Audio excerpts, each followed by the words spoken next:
from the Akron Riverball. Hello, everybody. Bill Capos, Jim Bryan, Joe Curtis. It is regional championship football here tonight in Division I as the Massillon Tigers, the Canton Mckinley Bulldogs. Bulldogs undefeated, Tigers coming in with just that one loss. And guys, as always, our Tiger football broadcast this season brought to us by All Care. The question is, of course, do you have All Care? In our pregame brought to us by Buffalo Wild Wings. Game night, any night. Buffalo Wild Wings at the City Center in Massillon. That is the place to be. Well, guys, it is the rematch. We waited for it, of course, for 3 weeks, but it's here. Tigers get their chance, of course, to come back and see what they can do with this very, very fine McKinley Bulldog Ball Club. Yeah. Bill, you're right on. Very fine McKinley Ball Club and a second chance. You know, something you don't get often in life. And these kids playing for the Massillon Tigers have a second chance to perform a little more up to their capabilities. They were just eaten alive in that first game by terrible field position, by turnovers.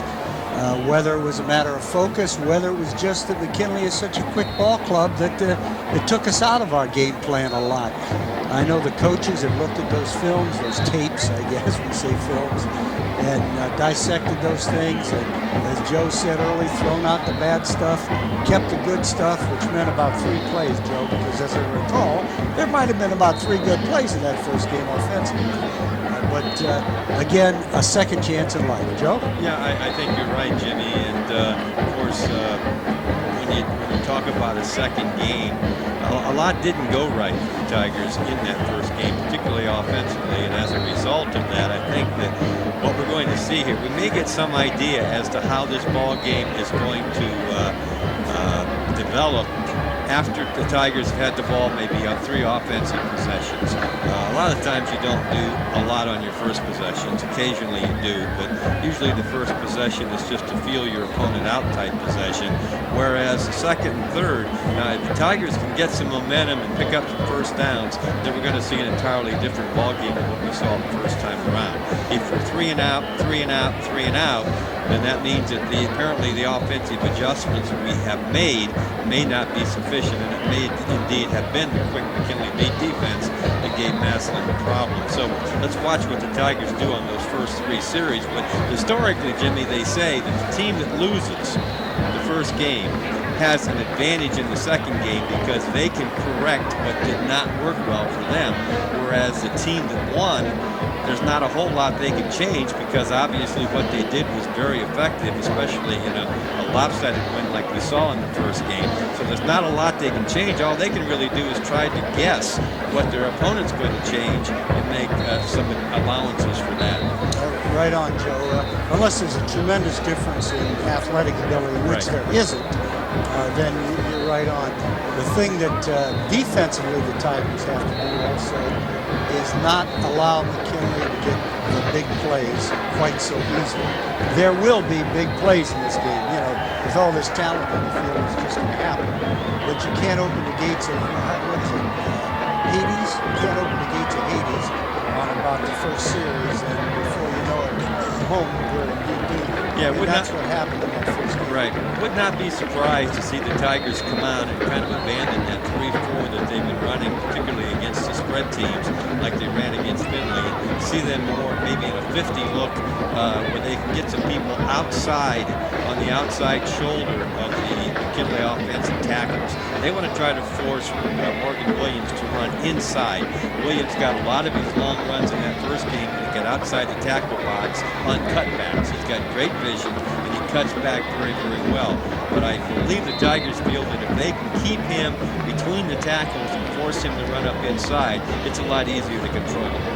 And speaking of control, it'll be interesting to see the officiating crew get this evening. Again, in the playoff games, it's a little tough sometimes where they bring in officials from all over the state. Sometimes they've not officiated in a big arena, so to speak. Often they have never officiated together as a group, as a team.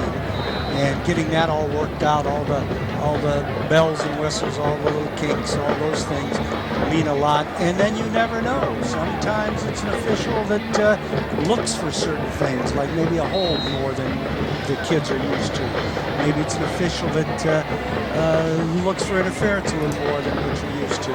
So all that plays into it. You know, football's life. And what happens to you in life is what happens during the football game. I'm not blowing it out of proportion, fans. I'll call my parish priest. But the realities are things that occur in a football game. It's like an analogy. You sort of say a metaphor for life, or whatever those fancy words were I learned at the Catholic school.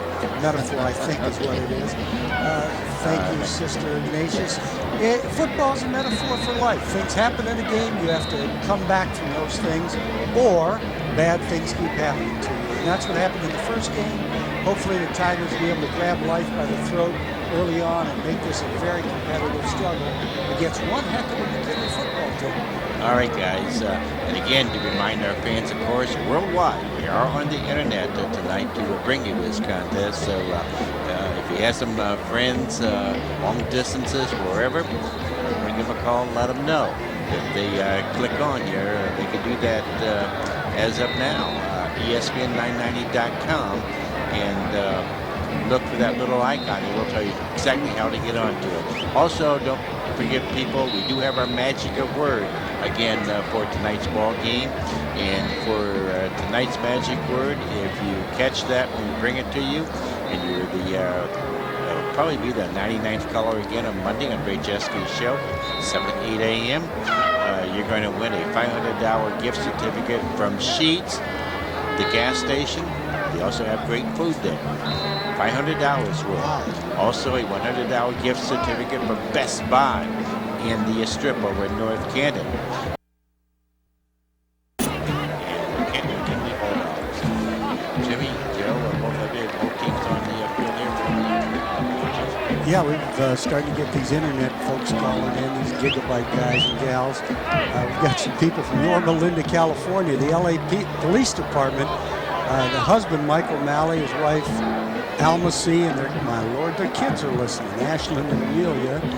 We've got Troy, Ohio calling, Steve McLean, Sacramento, California, Dave Uris, Tim Uris from Washington, D.C., Debbie Wood, all right, Columbus, Ohio, and down in Alabama, Bob Sowers. There's a timer. And when the Bryan clan starts calling in, it'll jam the line, so we don't want to do that. We don't have enough time. Unfortunately. Now, one good thing I will say, the Tiger fans and the Bulldog fans paid attention to the concerns about traffic. And there are thousands of people already. They're already here. Warming the seats, cooling their buns, one or the other, already. Quite a few orange and black fans across the way. Tiger Swing Band already in their seats over there. And we're 45 minutes prior to game time. Very good McKinley crowd on this side, too. Barking like they just left the kennel, all them pups. Yes. And not quite, Joe, the jam of humanity outside the gates yet. No, but we look off into the distance and we see that traffic Cars and cars. Traffic is backed up, so there is a traffic jam out there. So you're stuck in that traffic jam. It's going to be a little while before you get here, but you've got 45 minutes. You know, we look at tonight's ball game, and again, it's one of the few times, there haven't been a lot of times, Jimmy, when these two teams have met twice during a regular season. They did during a football season. Once they did it twice in the regular season. And of course, they have had a couple other occasions where they've played in the regular season and in the postseason as well. The difference is the Tigers have won twice in a season. McKinley has yet to defeat the Tigers twice. They've beaten the Tigers in regular season, only to see the Tigers come back and win in the tournament. So this is going to be an attempted first for the Bulldogs to see if they can pull the sweep. The Tigers, on the other hand, will be doing everything they can to avoid having that happen and continue the record of never having lost twice in the same season to the Bulldogs. You know, it's been fun for me, Bill, watching McKinley over the last couple of years.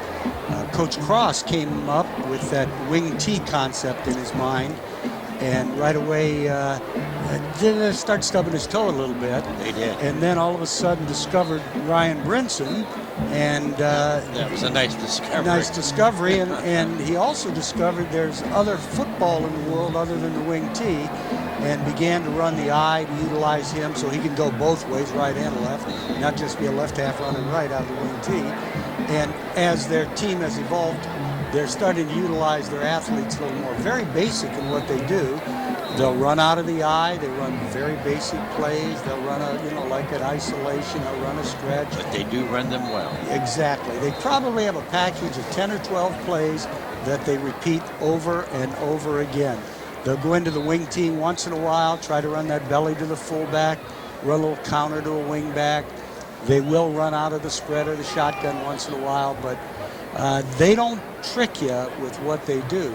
Now, they may fool you with when they do it, and that happened early in the game. Our first game with them, it was 3rd and long. We thought they were going to be throwing the ball. We blitzed a strong safety, Daly, and they came with that sprint draw out of the eye, and off went, what's his name, Morgan? Morgan Williams. Yep.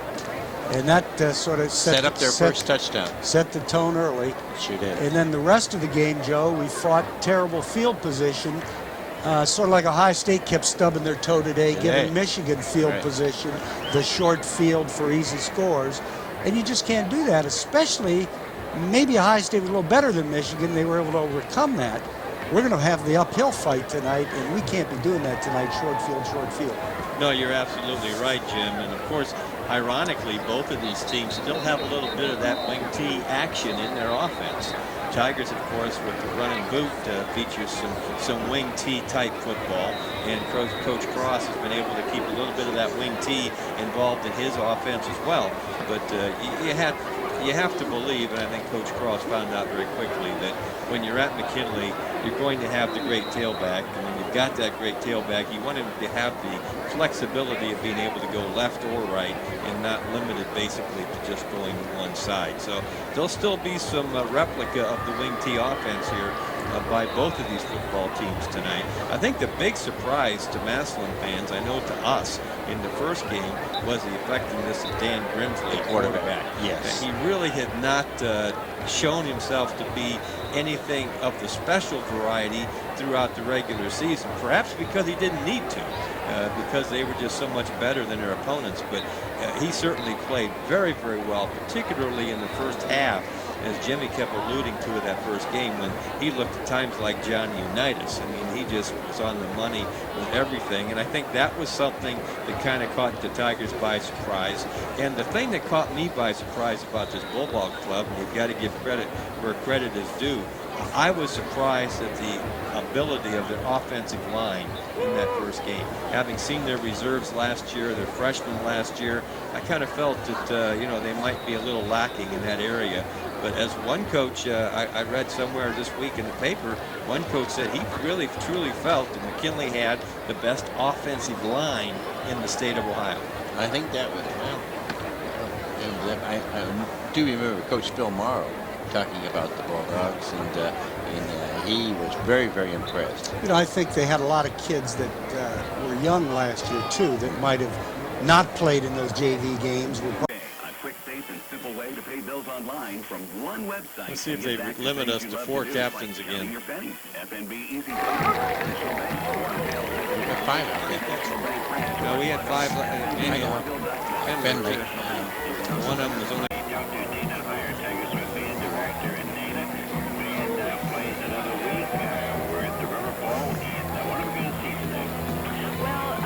Tonight, since we're at the Rebel Bowl and we're playing McKinley, we're going to change it up a little bit, seeing how we've done this past show for a couple weeks. We will be opening our halftime performance with a little taste of pregame, and we're going to open with our turnaround, and then play Fanfare, Tiger Rag, and Carry On, and then we're going to play Massillon Will Shine to the opening formation to close with Cantina Van Alla Sing Sing Sing. That just makes a nice closer, something to finish up the show with. So we're looking forward to tonight's game and a win against McKinley. They do sometimes for both bands. They'll be very short with their pregame, and then McKinley will have the national anthem, and they'll have their alma mater. All right, bye. All right, as we do return here to the Rubber Bowl in Akron, and on the field right now, both teams had left the field except for the captain's guys. So we'll watch to see that coin toss down there in the middle of the field, which they're going to conduct right now by the officials. Bill, game 1022 in the long storied history of Massillon Tiger football. The Tigers have now won 765. We got off that 64. Made Junie Studer happy. That's his magic number, 64. Shooting for 766 tonight. And the Pups, they've got a great record too. They're in the 700s. Yes, they are. With their winning number of wins. The officials, well, they got the rest of them to come on. I guess we intimidated them, huh? I don't know. Here comes all 5 of them. All right, I think I'm up here to meet the captains and the referee. They're talking to them now. You were talking about the internet. I know that Julian Rod Ellis will be listening down in Florida, along with Bill and Helen Kennan, their old basketball coach. Okay, Yep. yes. Yep, and out in Las Vegas, Greg Smith. Greg with the Smith Brothers Band that a lot of Tiger fans when they're out in Las Vegas listen to. He's listening. And my buddy Roy Rickard out in Salt Lake City, Utah. We got them all over the joint tuning in. Well, Bill and Helen Kennan, of course, they were your next door neighbor when they were here in Tiger Town, Jimmy. Yeah, they lived in the Crayer house where Susie Crayer and Bob Crayer lived. Yeah. Okay, toss of the coin. And looks like the Tigers have won. Right, Joe? Right. Tigers will probably defer. And they do.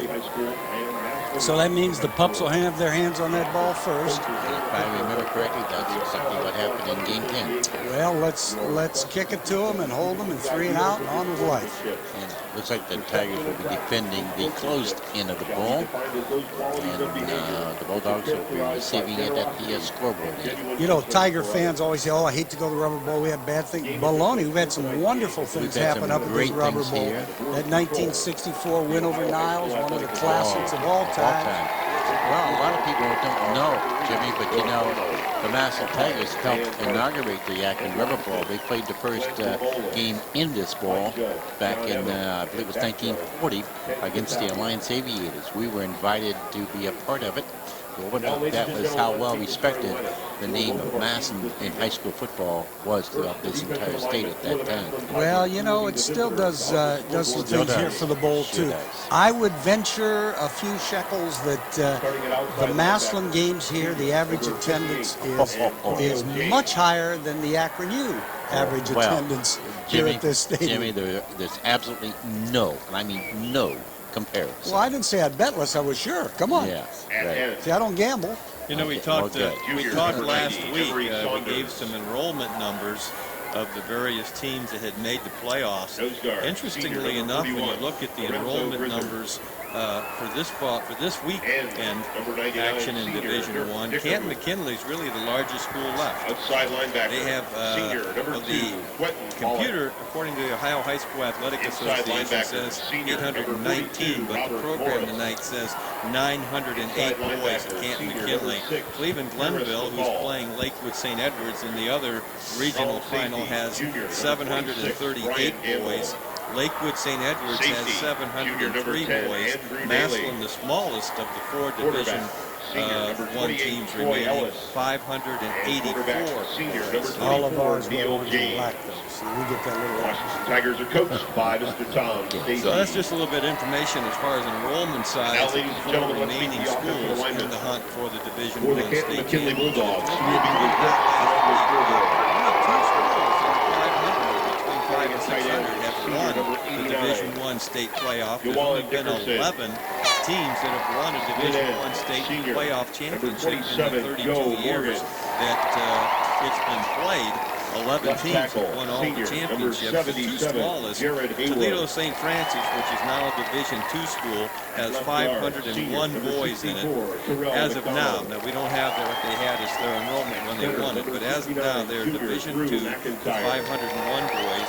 And Lima Senior won it with 566 boys. After that, it jumps up to about 651 and then goes very quickly into the 700. So, Well, the year that Lima Senior won it, Joe, Tigers played on, I believe it was game 2 of the season, either game 2 or 3 at Paul Brown Tiger Stadium. That was their only loss.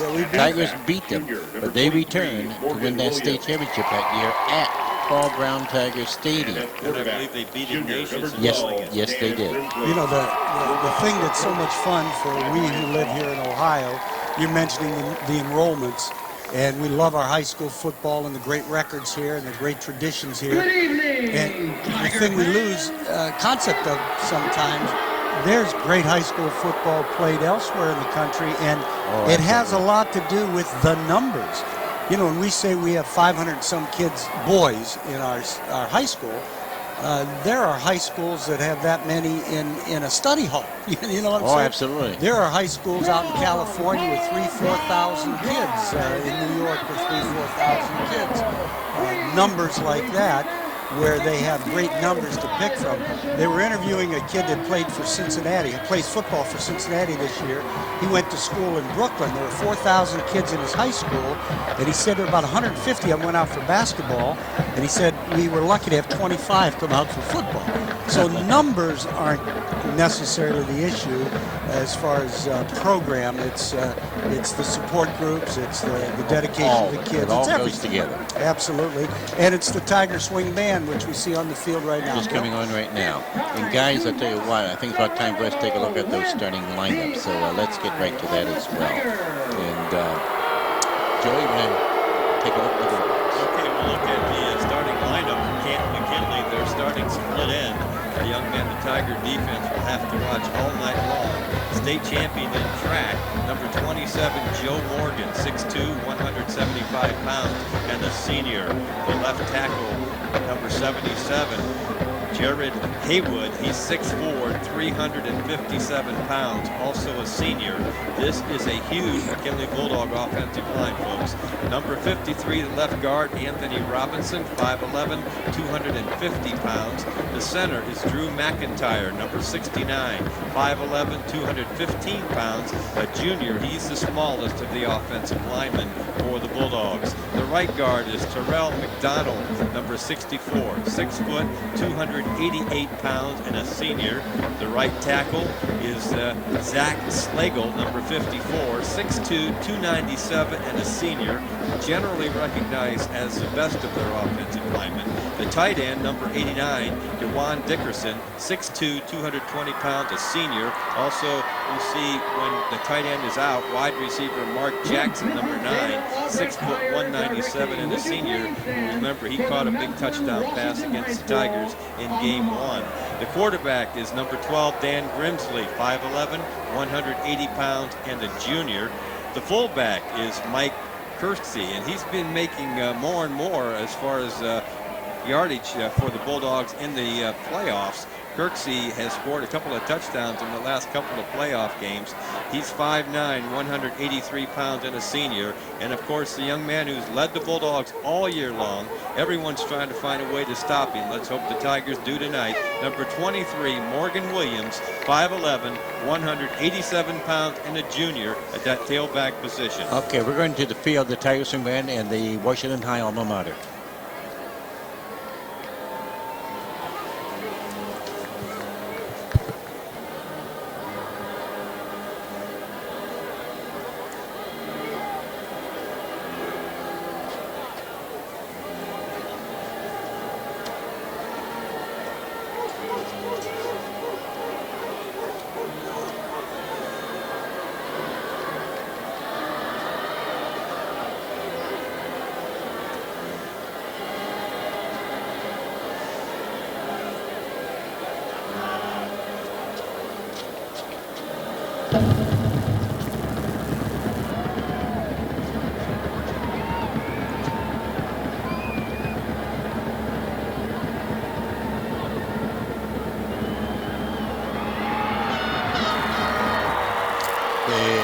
Tiger Swing Band, Washington High alma mater. And Jimmy, what about the Tigers starting lineup tonight? Yeah, Bill, and just to let the folks at home know, the Tiger fans are across the way, the east side of the Rubber Bowl, and the band facing that way. That's why we weren't able to pick it up as loudly as we hoped. The Bulldog fans over here, the home team on the press box side, on the west side here at the Rubber Bowl.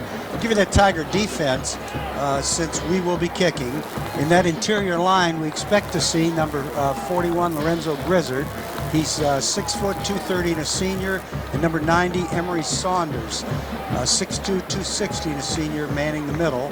Dick, they call him Dick, but it's Dirk Dickerhoof. And Grandpa's listening tonight, I'm sure. Number 99, 6'4", 250, and a senior. On the other side, Antonio James, number 58, 6'5", 245, and a senior. And those are the 4 predominant down linemen. On linebacker spots on the outside, we're going to see number 2, Quentin Pauly, 6'4", 230, and a senior. And as Joe said, he'll probably be up pressing that line of scrimmage tonight, giving it that 5-man look in running, assumed running situations. In that secondary, or in the middle rather, we've got number 6 at a linebacker spot, Paris McCall, 6', 190, and a senior. And number 42, Robert Morris, 5'10", 200, and a senior. In the secondary at those safety spots, number 26, Brian Gamble, 6', 190, and a junior.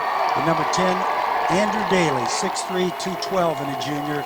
On the corners, number 28, Troy Ellis, 6', 180, and a senior. And starting all year, we've seen number 24, Neil James, 6', 172, and a senior. But number 5, Mike Perini, a junior, has been getting a lot of action in that secondary too. Mike, 6'1", 175, and a junior. Bill? Alrighty, as we see the Canton Mckinley marching band coming onto the field right now also. And again, people, we do have our magic word again for our ball game tonight. And if you catch our magic word when we give it to you later on in our broadcast, you're going to be able to win a $500 gift certificate from Sheetz gas stations. And you know they have a lot of great food there at those stations as well. Also a $100 gift certificate from Best Buy, that's in the Strip in North Canton. $100 gift certificate from Fisher Foods, and also a $100 gift certificate from Sports Stuff. That's in the Town Plaza, downtown Massillon. That adds up, I guess, to about $800 worth of prizes, and can't go wrong if you can win that one, Jimmy. My goodness! All you have to do is call the Ray Jesky Show Monday morning from 7 to 8 o'clock when Ray asks you to call in for the magic word. If you happen to be the correct caller, and normally that's caller number 99, believe me, our phones get blown out on Monday mornings. About 2 or 3 times they do explode, and they simply stop working for maybe 30 seconds or so, then they'll come right back on thanks to the computers. But we do get the calls. Well, mercy me. That's terrific. A lot of those prizes have really been great. And, you know, as you said, $500 from Sheetz gas station. Who are the other folks? Sheetz gas station, of course, $500, $100 from Best Buy. That's in the Strip at North Canton, and $100 from Fisher Foods. Also $100 from Sports Stuff in the Town Plaza. This McKinley band director, somewhere along the line when they delivered from Home Depot, was like 1 brick shy of a load or something. Or maybe they pushed a button and that elevator doesn't go all the way up to his floor. He's a lot of fun to watch. But he gets into it, doesn't he? He sure does. And mercy me. Bill, out there in that internet, I know out in Las Vegas, my cousin Rita's plugging in, and old Mickey's out there too. So let's follow the Tigers, guys, all around the world. Hey, and we do want to thank John George's. They supplied the food for the Tigers, and when they return after the game tonight, they got those nice big subs that you get out at John George's, and one of the best subs you can buy in the entire area in Massillon.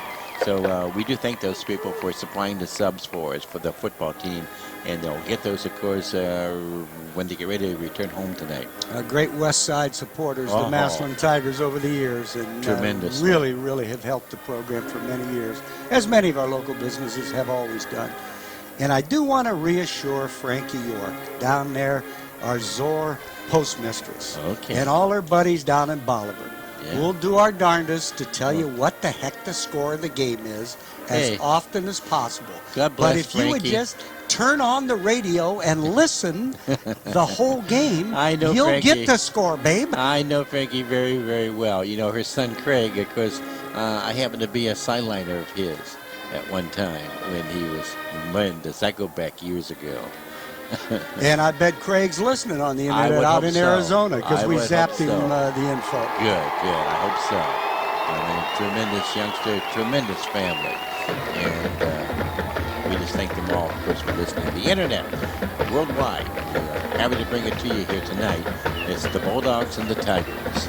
Well, let's bring them a Tiger victory. I think that's what this is all about, guys. We certainly will be homers best we can. Try to give you the play-by-play from a Massillon perspective. And, Joe, you know, you come to the bowl a lot. You always expect the swirling winds and so on. And so far, it doesn't seem to be that big an issue. Old Glory isn't up there yet, but the flags on the top of the flagpole are not blowing out too strong. Bill? All right, let's go to the field for our national anthem by the Canton Mckinley Bulldog Marching Band.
The Canton Mckinley High School Marching Band and our national anthem. And Joe, I'm going to ask you, of course, as always, to take a look at the uniforms of the two ball clubs tonight. That, of course, presented to us by the varsity club, where youth have a clean, safe, friendly place to play basketball.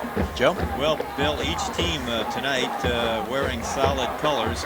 The Canton McKinley Bulldogs electing, and as we've talked about this so often, when you give the young players a chance to pick the color uniform they'd like to wear, it just seems like so many of these young men today, including the Massillon Tiger teams in the past, like to wear the all-black uniforms, and that's what McKinley will be wearing tonight. The all-black uniforms. They have the white helmets with the red and black stripe down the center, and they also have the shot of red underneath the armpits and running down the side of the uniform. So it will be the McKinley Bulldogs in their all-black uniforms tonight. Massillon, on the other hand, will be wearing their all-white uniforms, and this may be the first time they've done that. I don't recall, but they're wearing all-white uniforms with orange orange numerals trimmed in black, and of course the Tigers with the black helmets. On the McKinley uniforms, they have the white numbers trimmed in red. So it's going to be the Massillon Tigers in their solid white uniforms against the McKinley Bulldogs in their solid black uniforms. Bill? All right. And also, I want to recognize Josh Thomas, Tiger wide receiver. He's a senior, wears number 86. He was recommended by his Spanish teacher as one of the student athletes of the week, and that presented to us by Sullivan Learning Center, the student athlete.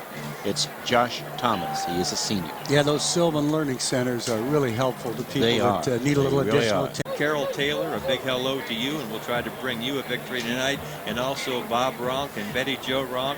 Bob Ronk is a longtime Massillon football fan and a sideliner, and I know they're listening, and we're going to try to bring you that victory as well. We'll be right back after we give you this timeout. It doesn't matter how you plan it. This joint, I'm talking about the line of cars. They just can't get them in here.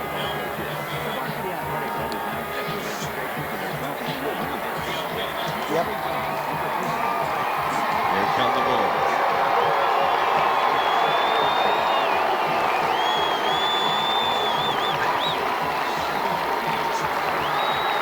Nope.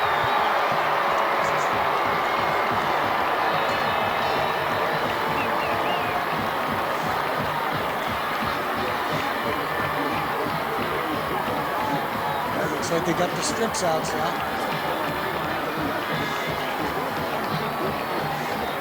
That's how I got Keller.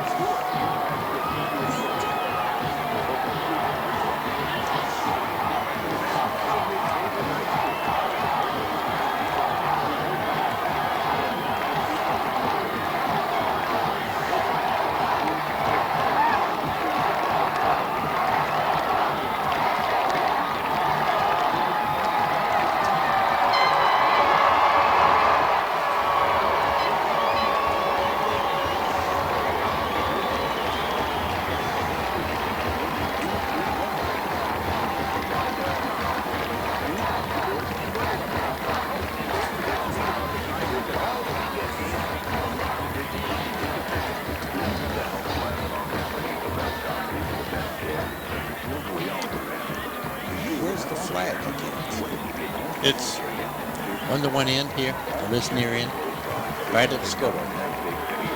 See on the edge there? Oh, it must just be drooping. yeah. It is. There's not much. There's just a slight breeze blowing. Nothing significant yet.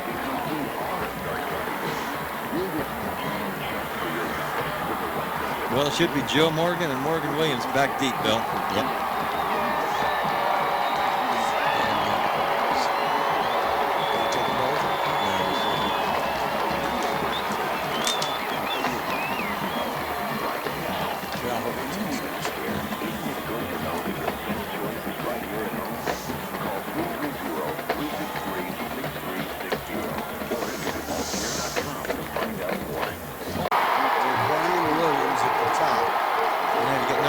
Over there, Brian Williams, and we got Morgan Williams down there. Anyone can come to and become all God wants you to be. What's your prayer for tonight's regional championship between the Tigers and the Bulldogs?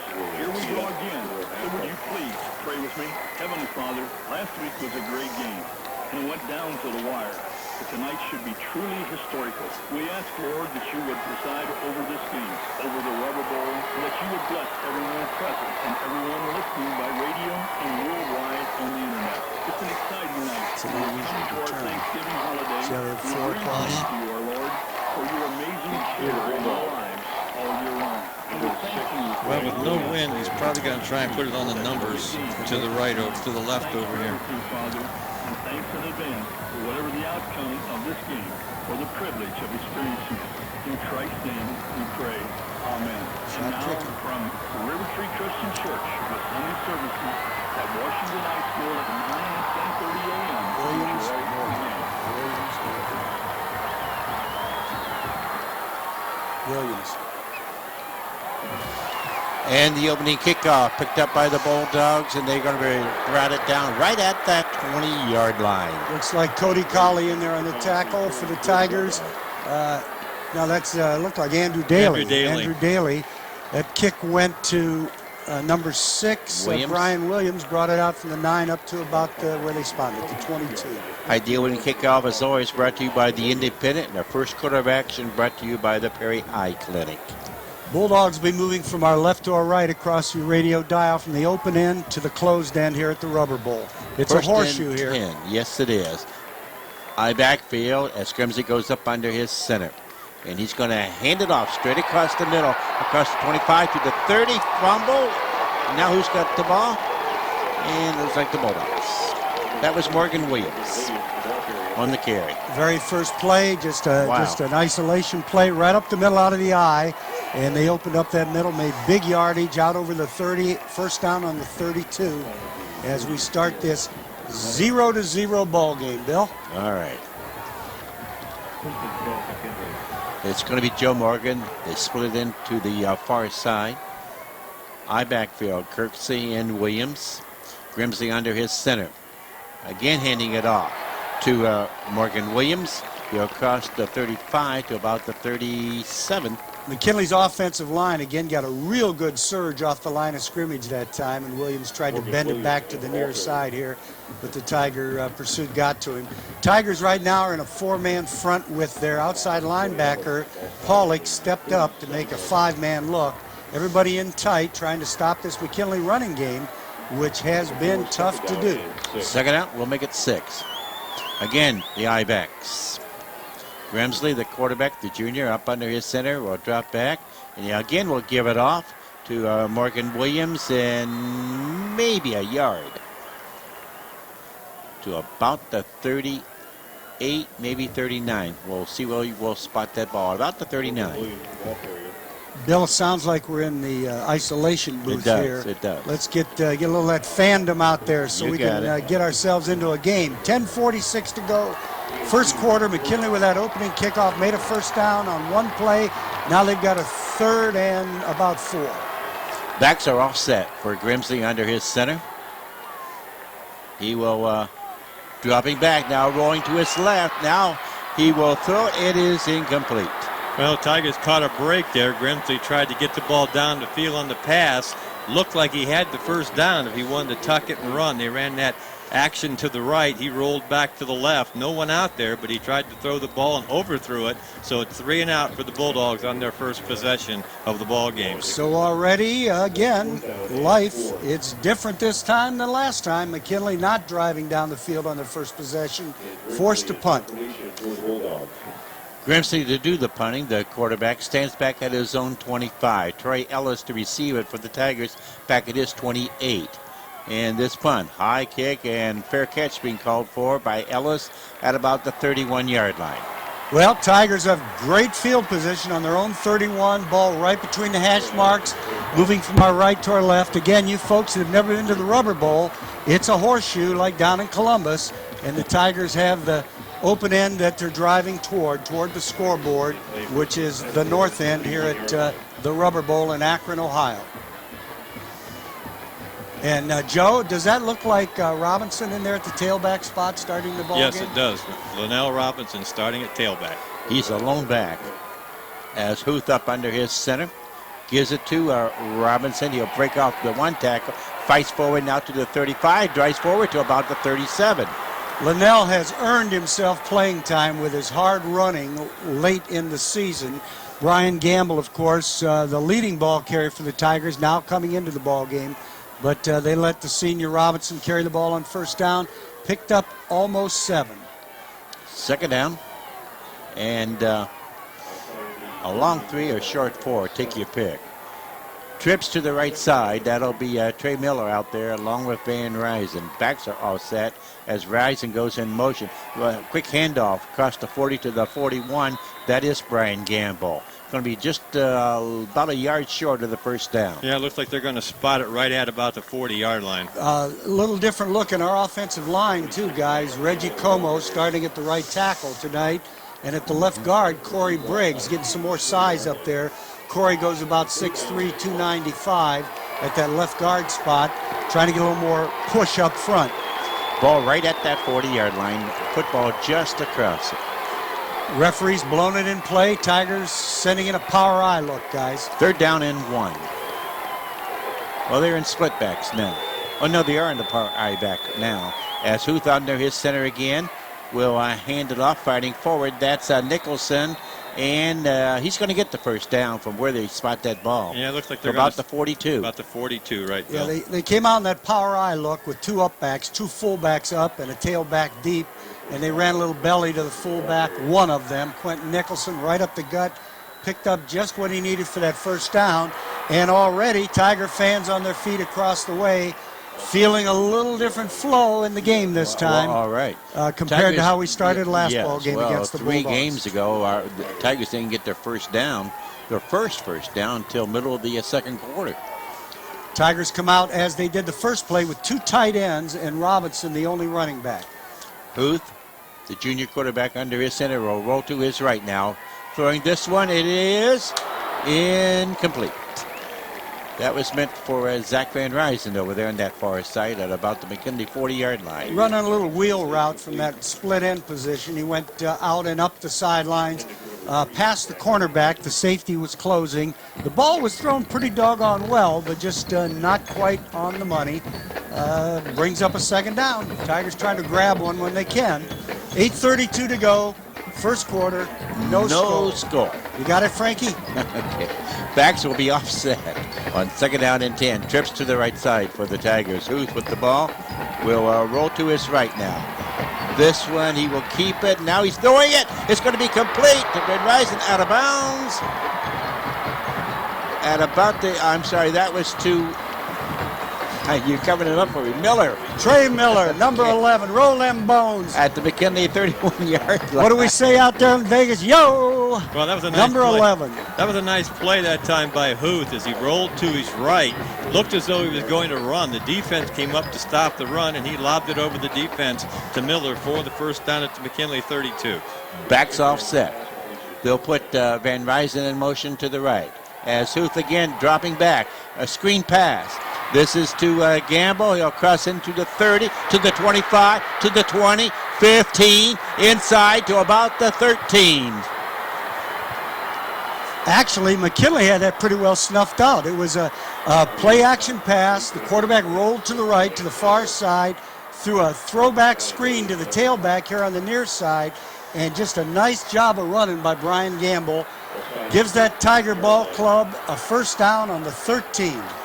Tigers will put Trey Miller and Zach Van Ryzen, twins, to the left side. It's Nicholson and Gamble in the backfield. Huth with it, giving it back to Gamble inside the 10, inside to about the 9. Picked up decent yardage on first down, 7:40 to go, first quarter, no score. First Tiger possession. They kicked off to the Bulldogs. Bulldogs picked up a first down and then 3 and a punt. Tigers got that ball at around their own 30-ish. 32. Great, drove it down. What do you want, details? Come on. Drove it down inside the 10. First down, second down. Second down. And about 5 for the first down. I backfield once more.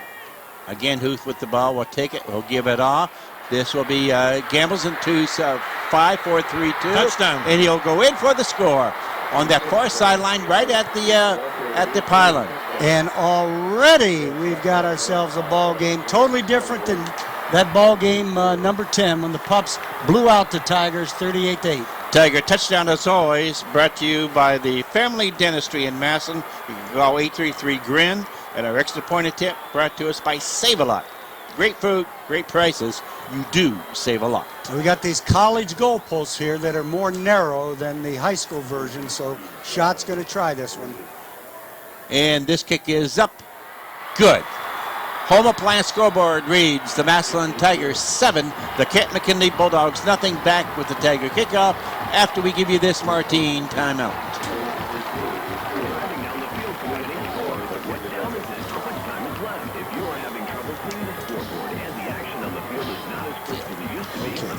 Now let's get about 8 turnovers. That would be nice. Good news, we got a little surge up front, huh, Joe? Yes.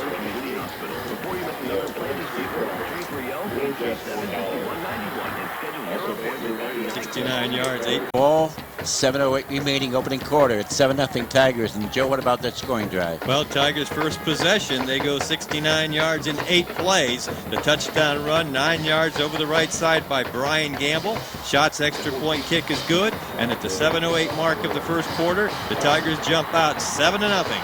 Bill, McKinley's already changed their kickoff return formation. You got see, 3 Joe? back there. They've got 3 deep instead of the single or the 2 deep. Shots kick high, going to be fielded at about the 3.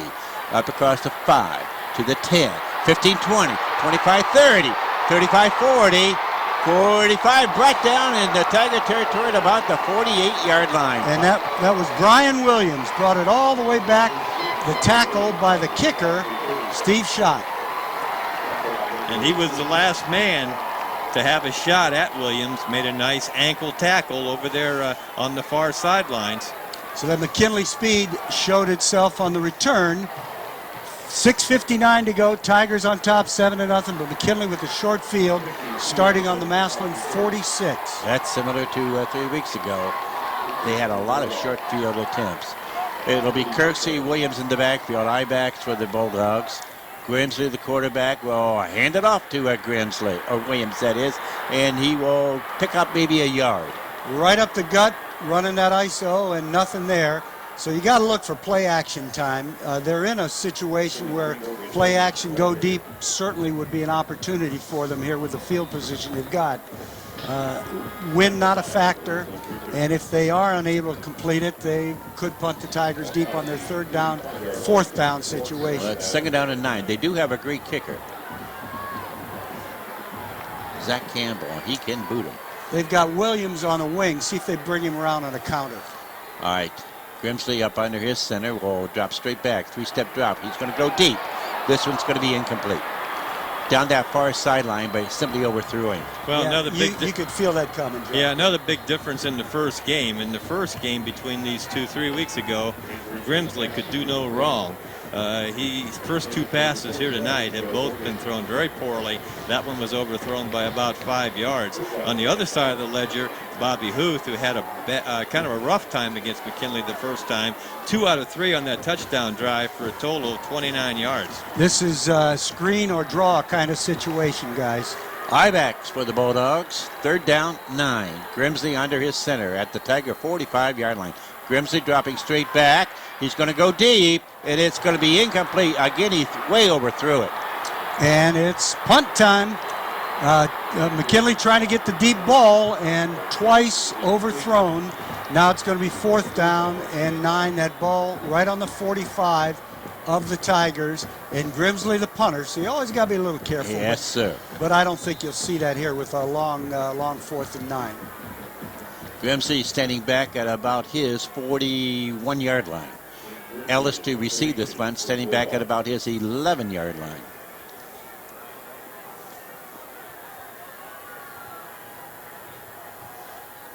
Long count. Snap back, that's good. And he is going to punt it. High spiral kick, fair catch being called for by Ellis at the about the 11-yard line. Well, guys, 6 minutes, 2 seconds to go, first quarter. McKinley has picked up a couple of first downs, but nothing, well, actually one. Yes. The kickoff return got him great field position in this situation. Tigers doing a pretty good job so far of shutting down Morgan Williams. And as Joe said, Grimsley has not been able to hit the deep ball in the 2 shots he took in that last possession. Well, if nothing else, McKinley has established pretty good field position now. They have the Tigers at the Massillon 11-yard line. It is 1st down. Baxter will be offset. Quick handoff. That would be to Gamble. Carries to about the 14. I think they hit. Maybe it was the up back. It probably right. was Nicholson. Morris, rather. Morris, the fullback. Well, they're both going to be in there at times. It'll be 2nd down and about 7. Still a big line of traffic out there, guys, trying to get into the Rubber Bowl here. A good crowd already. Many more to come. Again, the back's offset. Trips to the left side. Van Ryzen will go in motion now. Wide dropping open. back. He is wide open. This one is complete to Van Ryzen to the 20, 25, then driven out of bounds at about the, well, it depends now where they're going to say he stepped out. Right around about that 25. 1st down, Tigers, and very simple, little sprint out. The slot back went deep, took the cornerback with him. Van Ryzen broke off the little corner or out route and just sat there, ball right to him. 1st down, Tigers. Ball right at the 25. Well, so far the difference in this ball game has been the short passing game of the Tigers, which has been very, very effective. Again, 2 out of 3 in that first drive for 29 yards, 1 of 1 for 11 and a 1st down on this second possession. Gamble, Nicholson in the backfield. Hoot dropping back again. This will be a screen. This one is complete to the 30, to the 35, to about the 36. That was to Gamble. That's going to be good for a Tiger 1st down. Same play that was successful on their touchdown drive. They fake to the tailback, then they roll to the right. Tailback sort of sneaks out here to the left, sets up a tailback screen. Michigan does that a lot. In fact, Ohio State did it today with, what's the kid's name? Pittman. Well, Massillon now with 5 first downs in the ball game to just 1 for the McKinley Bulldogs. They spotted at the Tiger 37. It'll be Gamble, Nicholson in that backfield. They are all set. Again, they'll put a man in motion to the right. And again, the quick handoff to Gamble to the 40, to about the 42. And the kennel on this side's rather quiet, as boisterous as the McKinley fans were in that first game, because they had that burst early where they jumped out on us. They did. So far right now, the Tigers are winning that battle up front. It'll be 2nd down.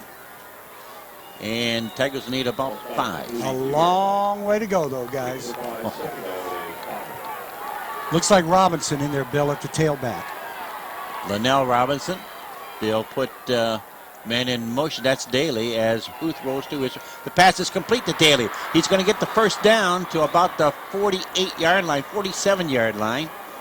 They had him split out to the left, brought him across the backfield right behind the quarterback in motion, then he just did a little drag out in the flat, and they hit him there. 1st down, Tigers. And the offensive playbook has been opened up. Quite a variety we're seeing so far in this ball game tonight.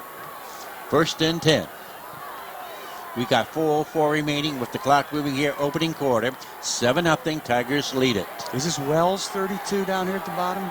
Ricardo Wells, and he will go in motion, and Hoof will hand it off. This will be That's Robinson. Maybe a yard. Maybe. Again, where you will spot him brought down. Well, that time they tried to run to the right to the short side of the field. McKinley's pursuit got there very, very quickly. No place for Linnell to go. He picks up 1, looking at a 2nd and 9. 7-0 Tigers on top. 3:31 to go first quarter. Second down and 9. Van Ryzen is going to be the flanker to this left side along with Trey Miller. Backs will be offset. And a big light pole in front of us. Van Ryzen goes in motion. The quick handoff to midfield. Gamble. To the 45. Oh, boy. Flag 40, 35, 30, but this one might be coming back. Yep. That's a shame because it was down in the secondary where the flag was thrown. And Gamble had already broken to the outside, Joe. I don't know if that block really helped him, the hold. Well, they're calling holding on the Tigers. The flag's at about the 40-yard line. You're right. He had already turned the corner, had open grass in front of him. This is going to set the Tigers back as we look at the first penalty of the ball game coming at the 3:08 mark with the score Massillon 7, McKinley nothing. Massillon scoring on their first possession of the ball game, took over their second possession on their own 11-yard line. They've moved it all the way out to the Massillon 47-yard line. But now they've got the penalty. Well, yeah, it's at right across midfield. It'll be closer to the McKinley 49-yard line. It will still remain second down, but now Tigers going to need about 7 for the first down. Morris, Gamble in the backfield. They will be offset. The good news is the Tigers were able to get a nice gaping hole in that McKinley defensive line, and that did not occur in game 10. All right, backs will be offset. As Huth will, we're going to have a double pass. Here goes a long one. It is going to be complete to Van Ryzen for the 6 point. Robert Morris, nope, who threw that thing? Was it Gamble? Looked like Gamble. They threw a flare pass to Gamble, the tailback. It was behind the quarterback. It was actually a lateral. And then the halfback pass to Van Ryzen heading down the sidelines. Tiger touchdown as always. Brought to you by Family Dentistry in Massillon. You call 833-GRIN. Extra point attempt brought to you by Save A Lot. Great food, great prices.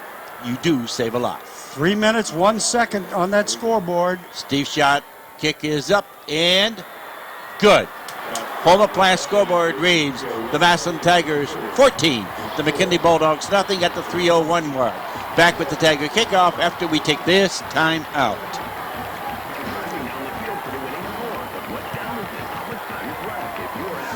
That's a way to get deep on them. Well, we got a break too because Brian Williams, number 6, fell down. He was trying to, the guy safety. The one that was covering him fell down, and all he had to do then was catch the ball because he was kind of caught. He didn't know whether it was a run or a pass, so he tried to hesitate and he tripped. Now let's not get one of these returns and make them have the long field. This has been our problem for this season. It's covering kickoffs. We've got a lot of them return. They're going back to the 4 across, and that makes a lot of sense. We just booted deep when they're in a 3-3, you know what I'm saying, and they returned it about 50 yards. Who caught that, Van Ryzen? Yes. Yeah. As we do return to the Akron River Bowl. 3:01 remaining opening quarter. McKinley changes their kickoff return alignment again. Shots kickoff. High, deep at about the 2. Williams. To the 10. To the 15. To the 20. To about the 21. Good coverage that time. Linnell Robinson down there. Daly down there. Just real solid. I think that was, 18? What's that kid's name? I get... Collie, yeah, Cody Collie. First and 10 for the Bulldogs. They had the ball at their own 21-yard line. Well, let's see if they stay with that hand it off to the tailback routine. They come out in a little double wing look. Watch that fullback trap. They'll put a man in motion, Grimsley with it, and he will hand it off to him. Cutting up to the 25, to the 30, driven out of bounds at about the 32, 33-yard line. That was to Morgan Williams. They came on the double wing, faked the fullback up the gut, sort of like old Wakefield Perry football, the double wing T. They brought the wing back in motion. Williams gave it to him on a sweep. 1st and 10. McKinley picks up their second first down of the ball game on Tigers, the 11-yard run. Tigers are calling timeout, guys. All right. And because the Tigers take a timeout, we will take a Martin Tour timeout right after we give you this break. Amazing. Wing T. He's going back to what he's comfy with.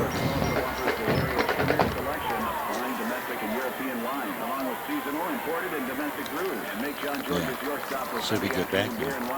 John George's convenience store and drive-thru on Lincoln Way West at 32nd Street. Keep your dial tuned to the Hall of Fame region's only all-sports station. All right, as we do return here to the Rubber Bowl, McKinley has run one play. It was to Kursky, and he carries up to about the 36-yard line. He's abandoned that eye. He's in, again, a single back wing look again. 2nd down and about 6. Grimsley with it, 3-step drop back. It is incomplete. He tried to hit his split in over there. Is that, what do you say, Joe Morgan? Joe Morgan. Yeah, Joe Morgan, too high. I get confused all the Morgan and Morgan stuff. Isn't that Joe rum? Morgan I thought Morgan was Williams. rum. Well, it can be. Tried to hit Joe Morgan over on that left sideline at the first down marker at about the 42-yard line, but the ball was just too high. Morgan couldn't go up and get it, so now the Bulldogs looking at a 3rd and 6 situation, trailing 14-0 to the Tigers. Tigers come out in the nickel package, guys. 3 down linemen. They bring in the extra defensive back. High backfield for the Bulldogs on 3rd down. Grimsley with it. Will drop back. He wants to go deep. This one is going to be incomplete. And great coverage that time. Thank you very much. It looked like, is that Neil James? Yes. And Neil just ran stride for stride with him down that sidelines and just didn't let him come to the middle of the field to get to that ball. Good coverage by the Tigers. 2:04 to go, first quarter. McKinley's punting again. I think this is more than they punted the whole ball game when they knocked us off 38-8. Yes. Grimsley, the quarterback, to do the punting, standing at his own 22-yard line. Ellis to receive this punt, standing at his 30. Snap back, that's good. And this punt. High kick is going to be fielded by Ellis. And he slipped. He went to turn around, he slipped and fell. That's right at the 30. That's a blessing, I'm telling you. It was one of those plays where he caught the ball. He was trying to do something a little wiggly-giggly and fell on his keister, and that's probably the best thing could happen, because often that leads to that ball popping out of there when you get a little too fancy. 1:58 to go, first quarter. Tigers on top, 14-0. Traffic is starting to let up out there, but there's still a pretty good line. There's still a lot of it out there. And there are thousands here at the Rubber Bowl already. All right, Tigers will have offset backs. Huth, the junior quarterback under center. Van Ryzen goes in motion to the right. He will hand it off. That is to Gamble. He's going nowhere. Yeah, he's going to lose about 2 yards. They ran that counter trade, that counter to the tailback that the Washington Redskins made so popular about 10 years ago, or maybe it's longer. I'm so doggone old. Who the heck knows? And the Bulldogs were sitting all over it. 1:38 to go. Clock ticking. First quarter, 14-0. Tigers on top. The ball sits right in the middle of the hash marks, trying to give you the picture, on the 27-yard line. Tigers moving right to our left toward the open end of the Rubber Bowl. Tigers will break that huddle. They will put twins to this left side. And now Robinson in that backfield. Huth back into his shotgun. Gamble's in the slot this time. Back to Huth. He will give it off to Robinson, but he's going to lose yardage. And the Bulldog fans and their supporters on their feet, as they should be. That McKinley defense has come up with 2 big stops. They have. Both times, Tigers trying to run a little counter action to the tailback. That time, the running back lined up next to the quarterback in the shotgun. 3rd down. What do we got, 16 or so? About 16, about 17. Tigers got a nice break on that spot. They gave Linnell credit for his forward progress. So right at the 25. Mark it at 25, so only lost 2 on that play. Backs will be offset. It's Morris and Gamble. Huth under his center. Will delay handout. And again, oh boy. We talk about 3 great defensive stops of the Bulldogs. That was Morris with it, but he's going to lose a couple yards. Yeah, this has been their biggest upper so By far. far. Their, By far. their daubers are up a little bit now, and they should be. The hair on their back is starting to peak. All three plays were delays or counters. Bill, as this first quarter is beginning to wrap up. And it has come to an end. We've played one quarter of action here at the Rubber Ball. It's the Massillon Tigers 14, the McKinley Bulldogs nothing. Back with the second quarter after we give you this timeout. We have not been able to run that play. In the tradition of my grandparents, cheese and Megan, let us serve you William the Sheila. very good we have to offer. Steak, chops, sausages, and more. Sheila. You'll love the Four Winds. Check out Tiger Buns. 12th Street Northwest in Canton. Good. One thing. One friendship. Fabulous food and a long tradition of safety and cleanliness. Best thing could have happened. I don't know what we took. We took a break, but that's 22. All right, as we do return here to the Rubber Bowl, and Sean Wisen's punt, it's going to roll dead at the McKinley 30-yard line. So the Bulldogs with the ball, 1st and 10. Second quarter of action just underway. And our second quarter, as always, brought to us by Terry's Tire Town. You'll never play the add-on game at Terry's Tire Town. It's Morgan Williams, the tailback, the lone back for the Bulldogs. Grimsley under his center will hand off to Morgan Williams across the 40, midfield. And he will be brought down at about the 39-yard line of the Tigers. Well, that was a very, very good run by the young man, Morgan Williams. Hit at the line, he spun off, broke to the outside, and covered up that ball. So the Tigers, trying to strip that thing, weren't able to knock it loose out there in the secondary. And all of a sudden, McKinley with great field position on the Tiger 39, ball on the near hash mark. And now the pups are moving from our right to our left at the 11:35 mark of the first half. Tigers on top, 14-0. Backs are offset. Grimsley, the quarterback, under his center.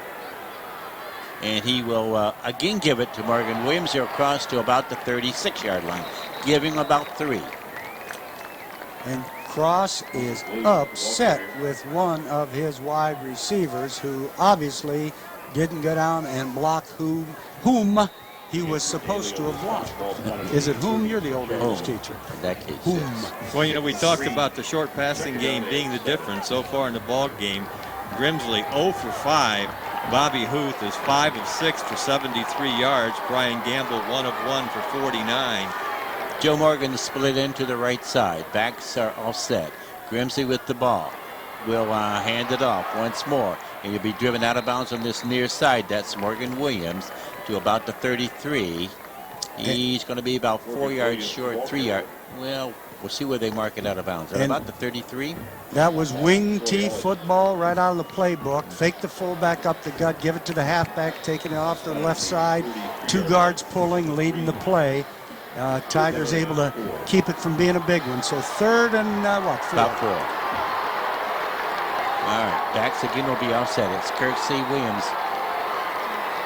Grimsley will give it to Morgan Williams, going nowhere. May have lost a yard or 2. And that time, safety blitz, also the middle of that line. I think that's Saunders in there jamming it up. That'll bring up a 4th down. And now the Bulldogs are going to need about 7. McGuire and Perini come into the ball game with that nickel package. Saunders and Pollock go out. You would definitely think passing situation for the Bulldogs. Joe Morgan, they're split in, is split to the right side. Backs are split. Grimsley under his center. Will keep it, roll to his right now. It's going to go deep, and it is complete. And he's going to get the 1st down. Inside the 20 to about the 16. Wing T play action. He did the boot out to the right, hit the tight end, dragging over the middle. That was number 89, Dickerson. Nice play, nice execution, right over the middle to that tight end. 1st and 10 for the Bulldogs. Grimsley's first completion of the ball game goes from 20 yards to the tight end. It was a big one. 9:22 to go, second quarter. Tigers on top, 14-0. But the Pups are threatening, and something going on in the huddle. There we go. Little equipment repair. Bulldogs breaking that huddle again. Joe Morgan to split into the right side. Backs will be offset. Grimsley under his center again. And again, he gives it to a Morgan Williams. Fight forward, breaks off a couple of tackles, gets to about the 10. Kid's a spinner. He's a slasher. He gets to that hole and then goes where he needs to go. And again, that McKinley offensive line is giving him a little crease at the line of scrimmage to let him get into that linebacker area. We're under 9 minutes, guys. 14-0 Tigers on top. Bulldogs threatening. Second down and about 4 at the 10-yard line of the Tigers. Nice time for that ball to get placed on the turf. Would be nice. Got an official timeout here. I think we've got an equipment problem. Bulldogs took over this possession on their own 30-yard line. Had the big 31-yard run by Williams, then the 20-yard pass by Grimsley to his tight end, number 89, Dewan Dickerson, 6'2", 220-pound senior tight end. Moved the ball now down to the Massillon 10-yard line. Tigers leading this ball game 14-0 at the 8:33 mark of quarter number 2. All right, Bulldogs breaking that huddle. Joe Morgan this time will be the split into the left side. Wing T look. Grimsley under his center, and he will hand it off to Kurtzy, his fullback. Got maybe a yard. They ran that quick trap to the fullback out of the wing T.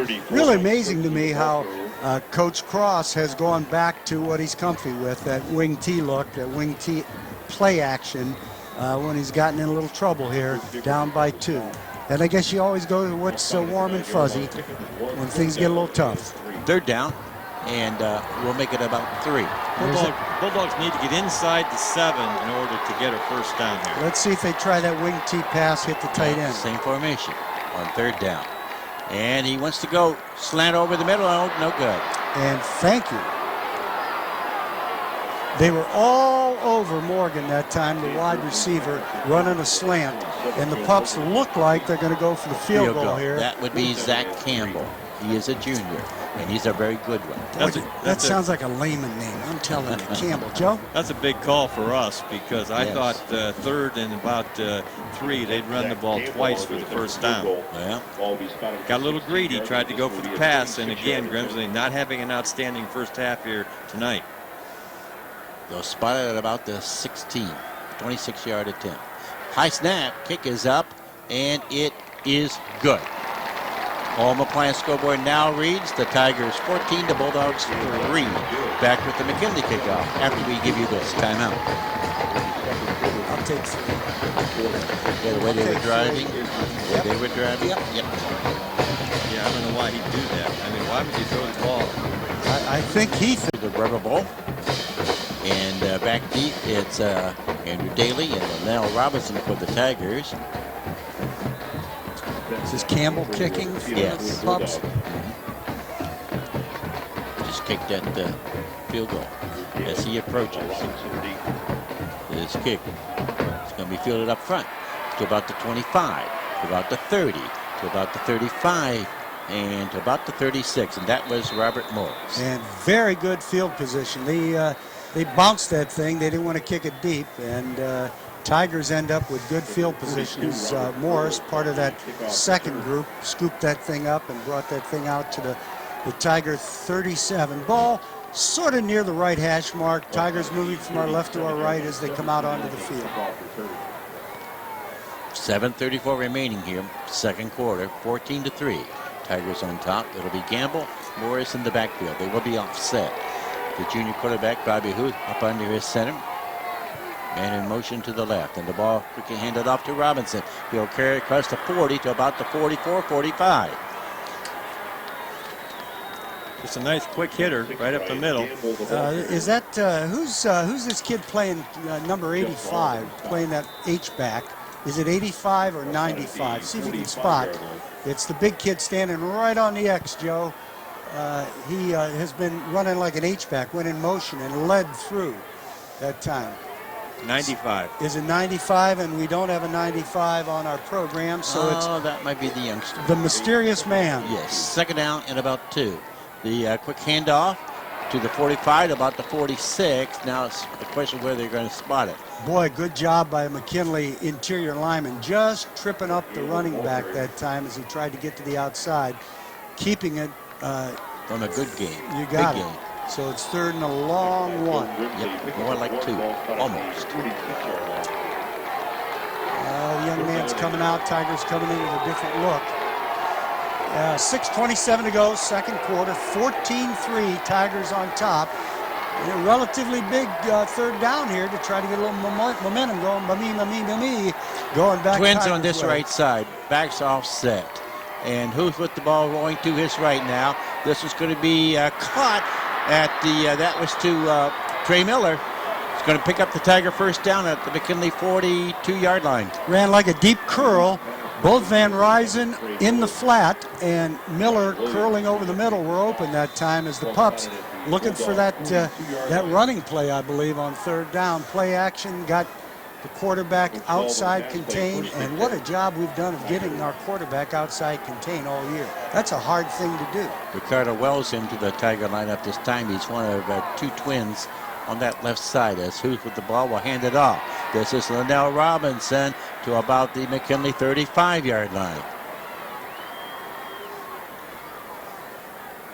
Tigers bring up 2nd and about.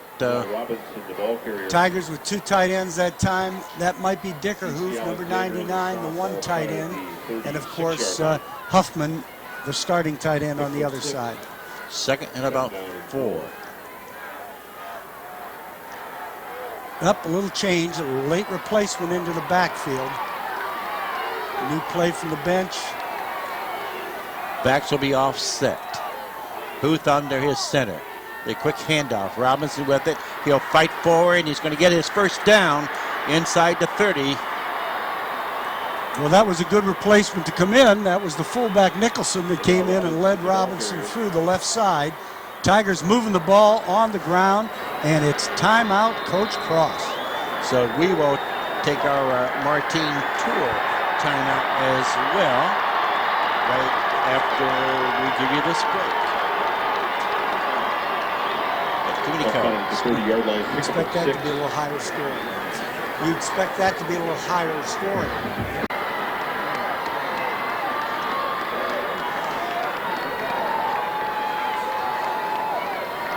Back here at the Rubber Bowl. It is 1st and 10 for the Tigers at the McKinley 31. The Huth is going to go deep. This one's going to be picked up.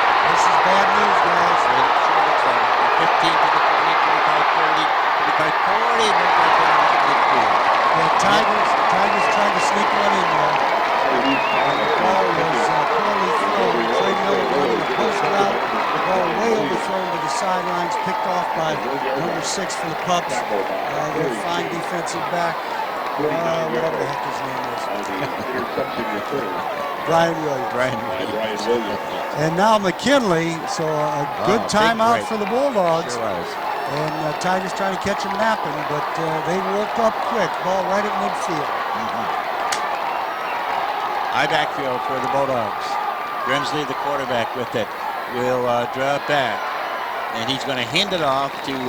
tailback? Yeah, the tailback, Williams. Morgan Williams. And he's going to pick up about 6, maybe 7. Bill Joe's got a score here. All right. Yeah, we've got a score that is about midway through the second quarter, the 5:30 mark of the second quarter in the Region 1 Byers Field final. It's Cleveland Glenville 7, Lakewood St. Edwards 3. 2nd down, 3 for the Bulldogs. Backs offset again. Grimsley, the quarterback under his center. And again gives it to Williams.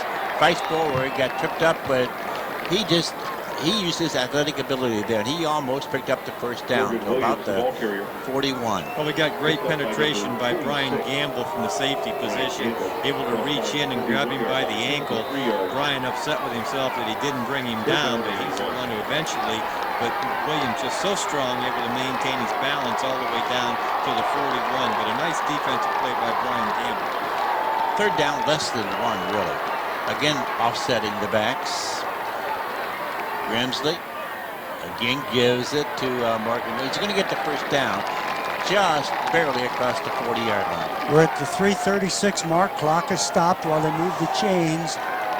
Second quarter, Tigers on top 14-3, but after that big turnover, Tigers have played pretty error-free until that one, Bill. But now the Pups got pretty good field position. Clock now moves. We're under 3.5. Backs, split backs this time for the Bulldogs. McKinley unbalanced. Wing back. As Grimsley with it will hand it to Morgan crossing the 35 to about the 33. Boy, he was stopped about 3 times. Well, that was just a great, sensational cutback by Williams. He saw the field. There was nothing to his left. He saw a crease, and he was able to cut it upfield and get the ball down to about the 33-yard line. Nice run by Williams. Second out and 3. We don't like these 2nd and 3s. They're getting too many of them. Yep. Joe Morgan to split it into the left side. Split backs again. Grimsley with it will again hand it off quickly. That's to his fullback Curtsy and maybe a yard. They'll be maybe half a yard short of that first down. The ball just about touching the 30. He needs to get just over the 30. Ball right in the middle of the field. This first half is cranking down. 2:24 to go. 2 timeouts left for the Bulldogs. They trail 14-3. And now would be a nice time for that ball to get laid down on the turf. But you might be looking for a little play action pass here, guys. They might take a little shot here. Again, Williams, Joe Morgan it is, splits to this left side. Grimsley again handing it off. He's going to get this first down. That's to Morgan Williams. Got about 3. Wow, they almost had a terrible formation mix-up. They came out lined up in a wing T where he's playing a left half, and it was an I play. They were supposed to hand it to him out of the I back. He got shifted over after Coach Cross got laryngitis yelling at him, and they ran right up the gut with the tailback for the first down. 1st and 10. We're under 2 minutes. Backs will be split. Grimsley under his center. 3-step drop. He wants to go deep. This one, it's going to be incomplete. Went for Morgan. No, oh boy. No way. They're going to call a pass interference, but absolutely not. I mean, that ball was 10 yards overthrown, and no way in the world that thing could have been caught. His arm was on him, but in no way interfered with his ability to catch that ball. And every once in a while, you know, the officials from Podunk City got to get into the action. They've been bored here for a while, and they got into the action. Whatever. Well, I'll tell you, that's a shame. That's a big call, too, because that's going to move the ball down to about the 13, down to about the 16. Oh, they're going to, I thought it had the 13, and that's where it should be. They're going to mark it at about the 14. But what a difference that makes with 135. With 135 back out around the 25, you've got to throw the ball. Now they can run the football. Yeah, with 2 timeouts left, they can run whatever they need. Back to the offset. Grimsley under his center, the quarterback. And he will give it to Morgan Williams to the 15, to the 10, inside of about the 9 or 8. And just very good running ability. Nothing more you can say. McKinley calls timeout, guys. Or at least there is a timeout. Yes, McKinley. So we will come back after we give you this timeout. Timeout, Canton Mckinley. 1:24 remaining here in the first half. 14-3. Tigers lead the Bulldogs with McKinley threatening. They have the ball at the Tiger 10-yard line. And now the Tigers called timeout. Didn't like the looks of the formation that came out of the huddle. They've got 2 timeouts left. We're going to take one, too. Martine Tour timeout. You can take a timeout with the Martine Tour. The only thing they have missing for you is out here. Yeah, they're tight, baby. Look how tight they are. You got a wing on this side.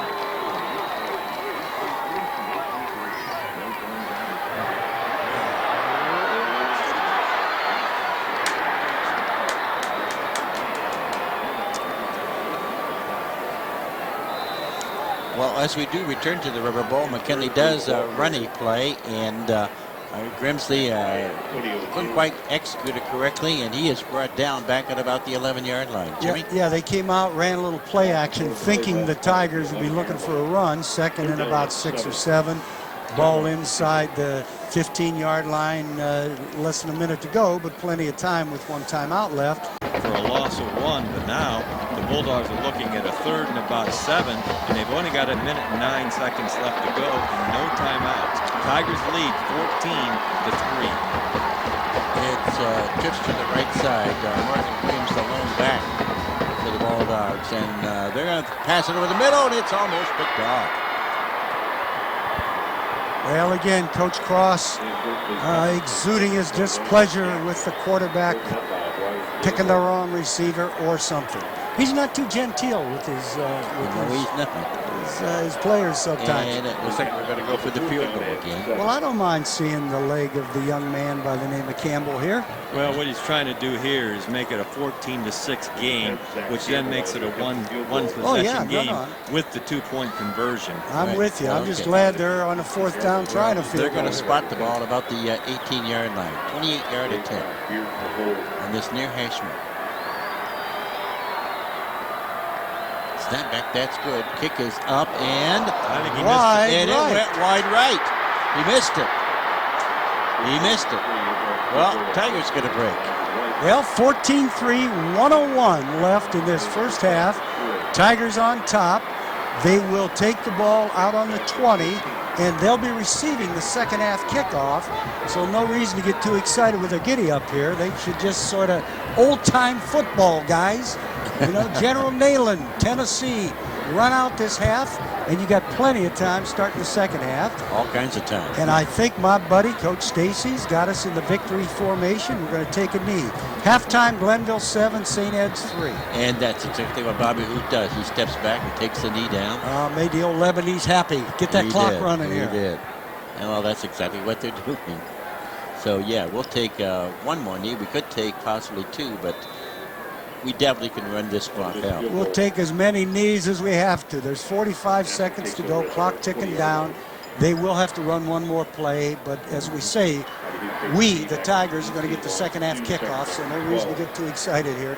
Let's get into that locker room. So it's second down and actually about 12, but Booth, again, will just take the knee, and he does.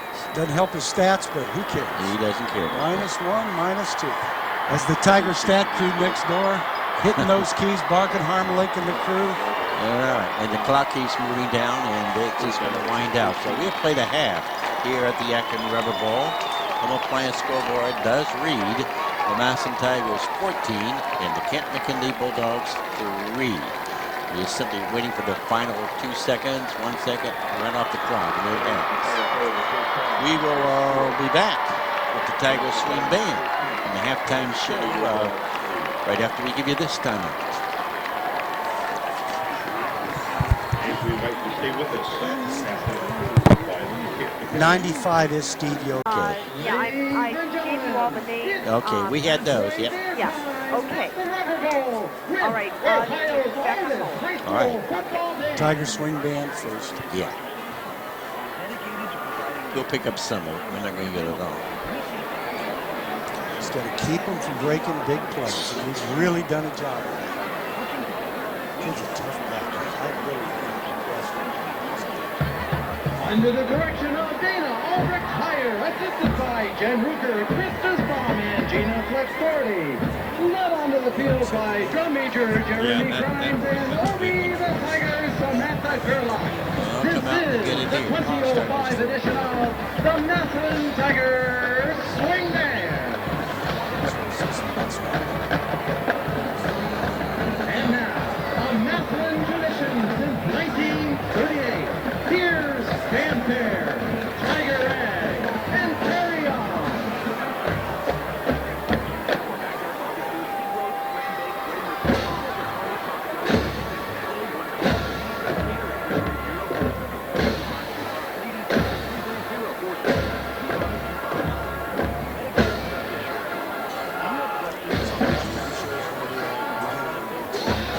Yeah, basically a pregame.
as we do return here to the Akron River Bowl at halftime. It's the Massillon Tigers 14 and the McKinley Bulldogs 3. America right down to the field for the Tigers swing band.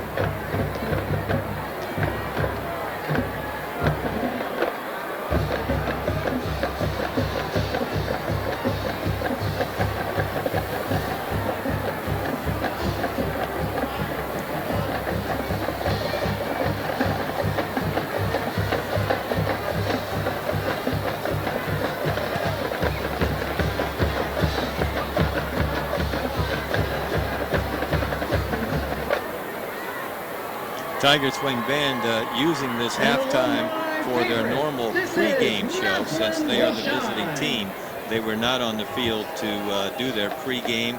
So we're seeing the turnarounds and we're seeing Carry On, and now we'll see Tiger Rag and the entire Massillon Tiger normal pregame. So let's go back down to the field and listen to the Tiger Swing Band.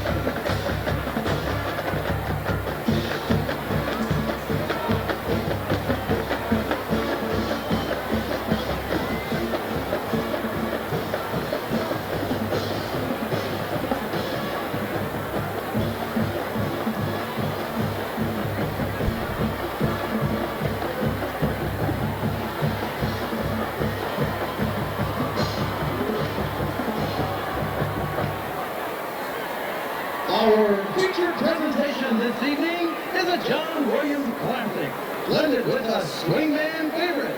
Here is Katina Band, Ella, Sing, Sing, Sing.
Tigers right now featuring their percussion section at the center of the field, doing a little bit of the band dance with all the various band members doing different style dances.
Again, we might point out, as Jimmy alluded to earlier, the Tiger Swing Band is facing their Massillon fans, which are over on the visitors' side. So they're on the east side of this rubber bowl. The Canton Mckinley fans are on the west side, directly below us in the press box.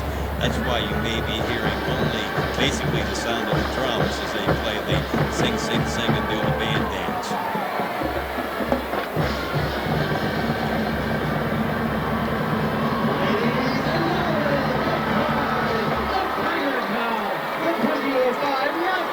Tigers Swing Band.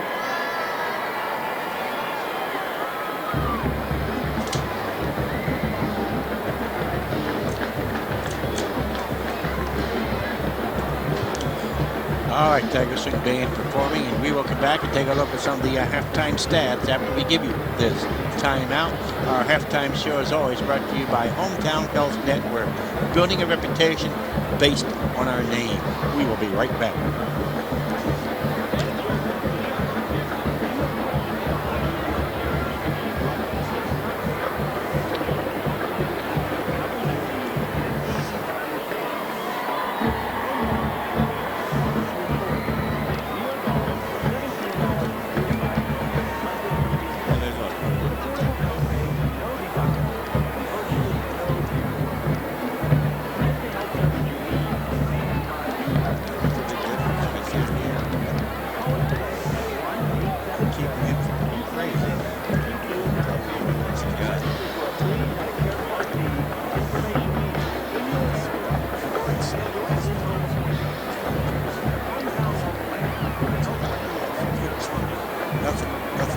Nothing big.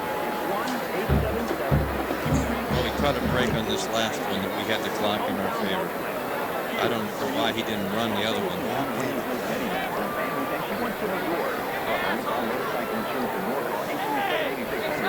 Under the direction of Mr. Chris McFarley, we proudly present to you the pride of Canton, the McKinley Bulldog Magic Band.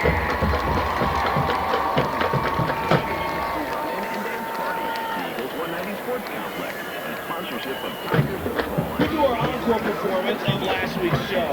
We now feature Tyler Gamble, Tyler Boyle, Ron Moon, and Son Vander as they announce one of the greatest duels to hit the big screen to the theme of Star Wars.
And a lightning combination of Caitlin and Alley to a spiced up arrangement of Coca Cabana. You're listening to ESPN 990.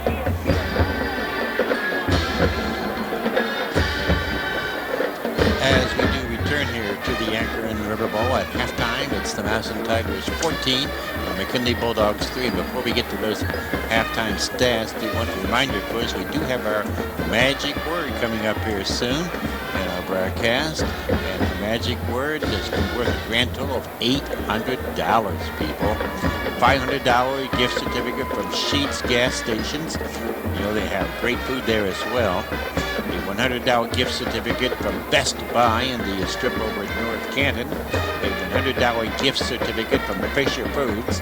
And a $100 gift certificate from Sports Stuff. That's in the Town Plaza, downtown Massillon. All you have to do, of course, is tune into the Ray Jeske Show Monday morning between 7 and 8 o'clock, and Ray calls for you to call in and give the magic word. If you happen to be the correct caller, and it's usually caller number 99, and believe me, we do get those calls. As we've been telling telling you, for the past few weeks especially, our phone lines just break off. I mean, we lose them. They call long distance? They can call from anywhere. We don't care where they call from, just call. And if you happen to be the 99th caller and you have the right magic word, you're going to win that gift certificate package worth a total of $800.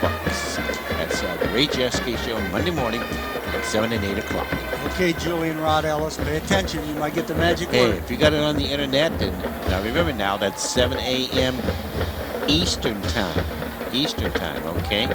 Here in Massillon, Ohio. And if you still call in, and Ray will take your call, be the 99th caller. So I have to be. Have the right word. Jimmy, what about the stats? Okay, first downs, rushing for the Tigers 3, 5 for the Pups. Passing, 7 first downs for the Tigers, 1 for McKinley. McKinley has 1 through the penalty box. The Tigers have carried the ball from scrimmage rushing 18 times, picked up a net of 56 yards. McKinley's carried the ball 20 times on the ground for a net of 99 yards. Massillon has thrown the ball 9 times, completed 7. They had 1 intercepted, the big one right here near the end of the half, but picked up 134 yards through the air. McKinley's thrown the ball 8 times, only really hit the one pass to the tight end in the middle, set up the first field goal. They picked up 20 yards through the air, 1 out of 8. Total yards, 190 for the Massillon Tigers, 119 for the McKinley Bulldogs. Penalties, 2 against the Tigers for 24 yards, none against the Bulldogs. Relatively penalty-free game. The guys in the stripes letting them play, and again, well-played ball game. Yes, it has been. You're not seeing the procedure penalties. Right. You're not seeing the motion. It's 2 good high school football teams. Tigers have only punted 1 time, but as usual, Sean Wisen doing a job. 48 yards on that punt. The Pups have punted 3 times, averaging about 32 yards. No fumbles for either team. Tigers slight edge in time of possession, not as much as you think, about 60 seconds more than the Pups. And individual stats. Gamble, 8 carries, 38 yards. Robinson, 5 carries, 19 yards. For the Bulldogs, Morgan Williams, big-time tailback, 16 carries, 93 yards. Big thing is Long has been a 31-yarder, but the Tigers have made him go the distance. Field position, they've not given him the short field except for 1 time after the interception, and they were able to hold him there. Bobby Huth, 8 attempts throwing that ball, completed 6 for 85 yards. Brian Gamble threw the halfback pass, 1 time, 1 completion, 49 yards. And we talked about Grimsley's performance so far, throwing that ball 8 times, 1 completion. That's enough. Okay, Joe, what about the scoring? Okay, Bill. Well, the Tigers scored on their very first possession of the football game. The Tigers won the toss, elected to defer, so they will receive the ball to start this second half. Canton Mckinley came out, picked up 1 first down on their first play. Then they had to run 3 plays, punted to the Tigers. Tigers took over on their own 31-yard line, and from there the Tigers went 69 yards in 8 plays. Time of possession, 3 minutes and 16 seconds. The touchdown run, an 8-yard run by Brian Gamble for the touchdown. Steve Schott's extra point kick was good, and with 3:16 left to play, it was 7 for Massillon, nothing for Canton Mckinley. Tigers came back and scored again on their second possession. This time they took over at the 3:01 mark, or they scored at the 3:01 mark, I'm sorry. Zach Van Ryzen caught a 49-yard touchdown pass from Brian Gamble. The touchdown drive, 89 yards, 8 plays. Time of possession, 3 minutes and 1 second. The extra point kick by Schott was good once again, and it was 14-0 in favor of the Tigers. The Canton McKinley Bulldogs finally got on the scoreboard in the second quarter at the 7:42 mark as they went 61 yards on 9 plays. Time of possession, 4 minutes and 7 seconds. The score, a 26-yard field goal by Zach Campbell. That cut the lead to 14-3 in favor of the Tigers. The Bulldogs and Tigers each threatened. Tigers moving the ball well. They had the ball intercepted deep in McKinley Bulldog territory. McKinley able to return it to the 50-yard line, penetrate down inside the 15 as we got into a minute to play. The Tigers were able to hold. The Bulldogs missed the field goal. So at the half, it reads the Massillon Tigers 14, the Canton McKinley Bulldogs 3. Bill? All right. Canton Mckinley band just concluding their show here at halftime as well. And we will be back to pick up the second half of action for you right after we give you this. Time out.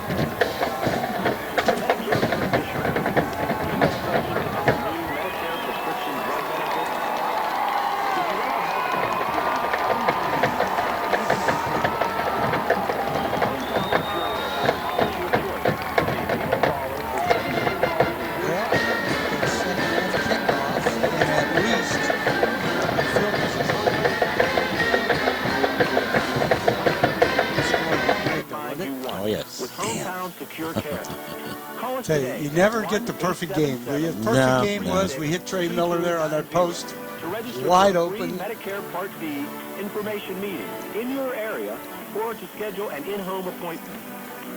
Hometown Health Plan is a health plan with a Medicare contract. That toll-free number again is 1-877-236-2290. Hometown Health Plan. Just boot the heck out of ball anymore. Paying bills is a nuisance. If you're like most people, time is getting See Sally's moving 50-yarder here now. See the ball on the 40. Yep. Sitting down to write out checks for all those bills and remembering to drop them in the mail just doesn't fit into the hustle and bustle of I wouldn't mind if life. it came down to him Now, there trying is to a way around it. Let the Massillon Area Credit Union do it for you.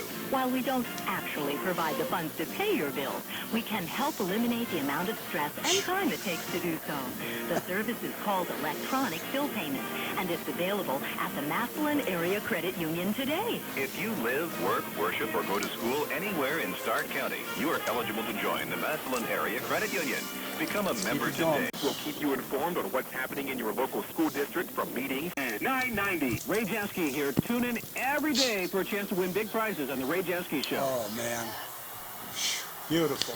All right, as we do return here to the Rubber Bowl at halftime with the score of the Massillon Tigers 14 and the McKinley Bulldogs 3. Tonight's second half kickoff will be brought to you by the Massillon Area Credit Union, and our third quarter of action is always brought to us by Massillon AAA. Massillon AAA membership, one of the best values in America. All you Tiger fans listening on the internet who migrated away from Buckeye Land, you're just missing a beautiful sight as I look out over the edge of the Rubber Bowl, a beautiful fall autumn moon out there. It is, too. I bet it's the same moon you'll be seeing somewhere in the world today, but we're looking at it where we should be at a great high school football game. Hey, and a great crowd. Yep, don't know the numbers, but I haven't been told, but I'll tell you now. Of course, yeah, it's hard to. It's general admission, so they are spread out, of course. But I'll tell you what, they circle the bowl. I know, Akron, you would love to have this crowd. Hey, UNLV would love to have this crowd. You know, a lot of people. All the MAC schools would love to have this crowd. It's high school football as it's should be played. The 114th battle between the Massillon Tigers and the Canton Mckinley Bulldogs. Tigers will be receiving the second half kickoff. They'll be at the closed end of the horseshoe, moving from our right to our left. It now looks like Gamble back there with Robinson.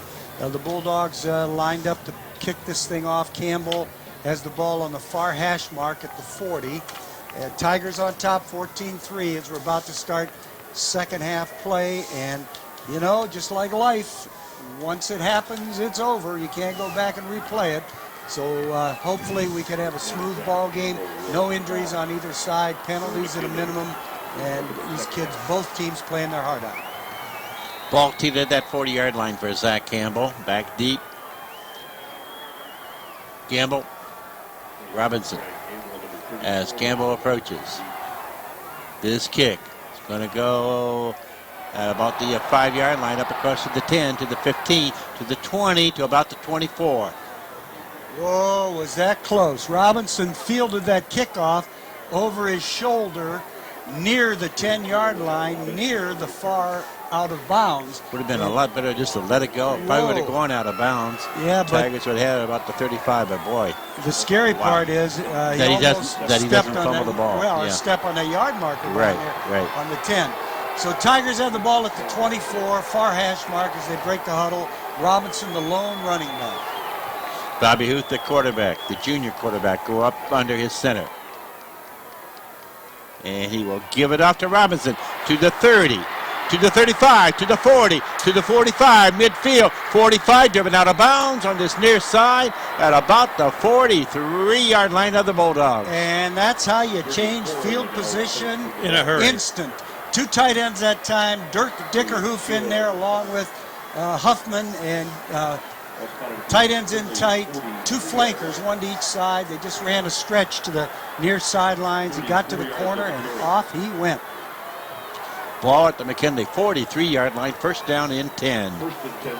Ricardo Wells, the split into the right side this time. Gamble into that backfield, and he'll get the ball handed off to him. Across the 40, inside to about the 34. We got a flag. The ball's on the ground, but did the well, you don't have, whoa. Let's see here what's happening. Yeah, they're getting it to McKinley. McKinley recovers the fumble on the Tiger 37.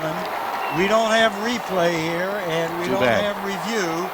Looked like he hit the turf, ball came loose, but officials didn't see it that way. Pups recover on their own 37. So the great run by Robinson, the nice run by Gamble, but then the ball popped loose. McKinley recovers, take over on their own 37, ball right between the hash marks. 11-40, 14-3, Tigers on top. Bill, go. That's the second turnover for the Tigers tonight. Grimsley will go up under center, split backs. He will handing it off to Morgan Williams. He'll cross the 40 to about the 41. Right up the gut out of the eye. Well, we talked about the Tigers making an effort in the second ball game to keep Williams inside the tackles, and so far they've done a real fine job of that, forcing him to earn every yard, not really allowing him, with the exception of that one 31-yard run he had, to get outside where he can pick up a lot of yardage. Second down and 6. Again, Williams with the ball, going nowhere this time. Dickerhoof all over him, along with, looks like there might be Saunders on top of him. Guys, tough to not take advantage of the great field position there after the nice run by Robinson. You want everything to be smooth in life, and it certainly isn't after a fumble, but the Tiger defense hanging in there tough. Third down. Bulldogs need about 4 for their first down. Ball at the McKinley 43-yard line. Tigers stay with their regular alignment, coming with a blitz. Grimsley again giving it to Morgan Williams. He'll cross the 45. He's going to be a little bit short of the first down, however. Wow, now decision time. It's going to be a long yard, and fourth down. Coach Cross has to make this decision, and it looks like they're going to punt it. Now you got to watch that long count. You watch everything. Come on, you folks on the other end of this mic, you've seen enough football. You know all the stuff you got to watch out for here. So Grimsley goes into a punt formation. Ellis standing back at about his own 20 to receive it if he kicks it. Tigers looking for the possible fake. Snapback is good, and he's going to kick it. This one will be to Ellis. He'll feed it about the 20, to the 25 to 30. 35, crossing that one to the 40, and then brought down at the 40-yard line. Troy Ellis with a great punt return. A lot of coverage there by McKinley. They are extremely fast. As you Ohio folks know, you've seen McKinley this year. Their speed is their strength, but Ellis managed to break a tackle or two and retrieve good field position for the Tigers out on their own 40. And again, the defense came through as the Tigers dodged another bullet, guys. So Tigers first and 10 at their own 40-yard line. They have trips to this left side. 2 yards on the return. And now official blows it into play. Backs will be offset. The Gamble in that backfield. Van Ryzen goes in motion to the right. The ball given to Gamble. He will cut across to the 45 to about the 46, 47 maybe. And runs over a McKinley defender there to pick up the extra 2-3 yards. Ran that counter that's had me scared, that counter tray. But that time Gamble did the job. Ran it to the short side of the field, too, to the right. That's tough. But good hard running by Bryan. Picks up 7, puts the Tigers in a very good second and 3 situation. Booth again up under his center. Backs are offset. And he will again give it to Gamble. He will cut across midfield. He's going to get his first down to about the Bulldog 48-yard line. Tell you what I'm seeing totally different than that first ball game. We're winning the line of scrimmage, both offensively and defensively. The young kid, Reggie Como, a sophomore, doing one heck of a job, if I'm allowed to say heck. 6'4", 310, and a sophomore for the Tigers, leading them through on that right side. First and 10. First and 10, Tigers. Nicholson, Gamble in the backfield. Bobby Huth under his center. And he will give it. This is to Gamble to about the 45. I think the number 95 that's in the ball game for the Tigers, a young man that is just a sophomore, I believe. His name is Steve Yoder, I think. I don't want to, swear on a stack of Bibles That's what we were told. But that's what we were told. And he's playing like an H-back in some formations. He's going off the field right now. H-back means he lines up on a wing, then comes in motion and leads the player through. Usually it's a tight end fullback type player. Ball at the 46-yard line of McKinley. It's second down and 7. Huth, 3-step drop. This pass is complete to Van Ryzen. Inside to the 30. He'll fight forward to about the 28 and a Tiger first down. And that was a checkoff, an automatic at the line of scrimmage. Bobby saw that defensive back dropping off, giving Van Ryzen plenty of action, plenty of room. Ran a quick slant ball right on the money. And little Zach, the little guy, as big as Yoder is. Yoder must go about 240, 250. Van Ryzen, 5'8", 170. Scoots for the first time for the Tigers. First and 10. It'll be Morris, Gamble in the backfield.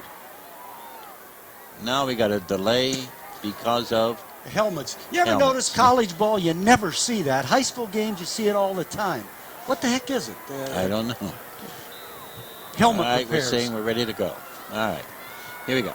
I backfield for the Tigers now. First and 10. The handoff. Gamble will fight forward to about the 25. But that's it. Probably ran into Big a pile. pile up. Yeah, right at the point of attack. Just nothing there as he tried to go between the left guard and left tackle. Got met right at the line of scrimmage. Guys, 7:17 to go, coming down to 7-11. That magic number, 7-11. Who's slow getting up there? Third quarter, Tigers on top, 14-3, Frankie. One ball spotted at the 20. Wasn't Frankie. I'll tell you, she'd be out there doing some business, I know though. she would. All right, it's second down and 9.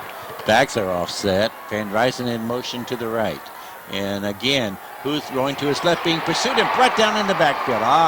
Missed the block. Yep, got a little, well, not greedy, a little play-action pass. And the Bulldogs came with that blitz, number 25 that time, coming off the edge.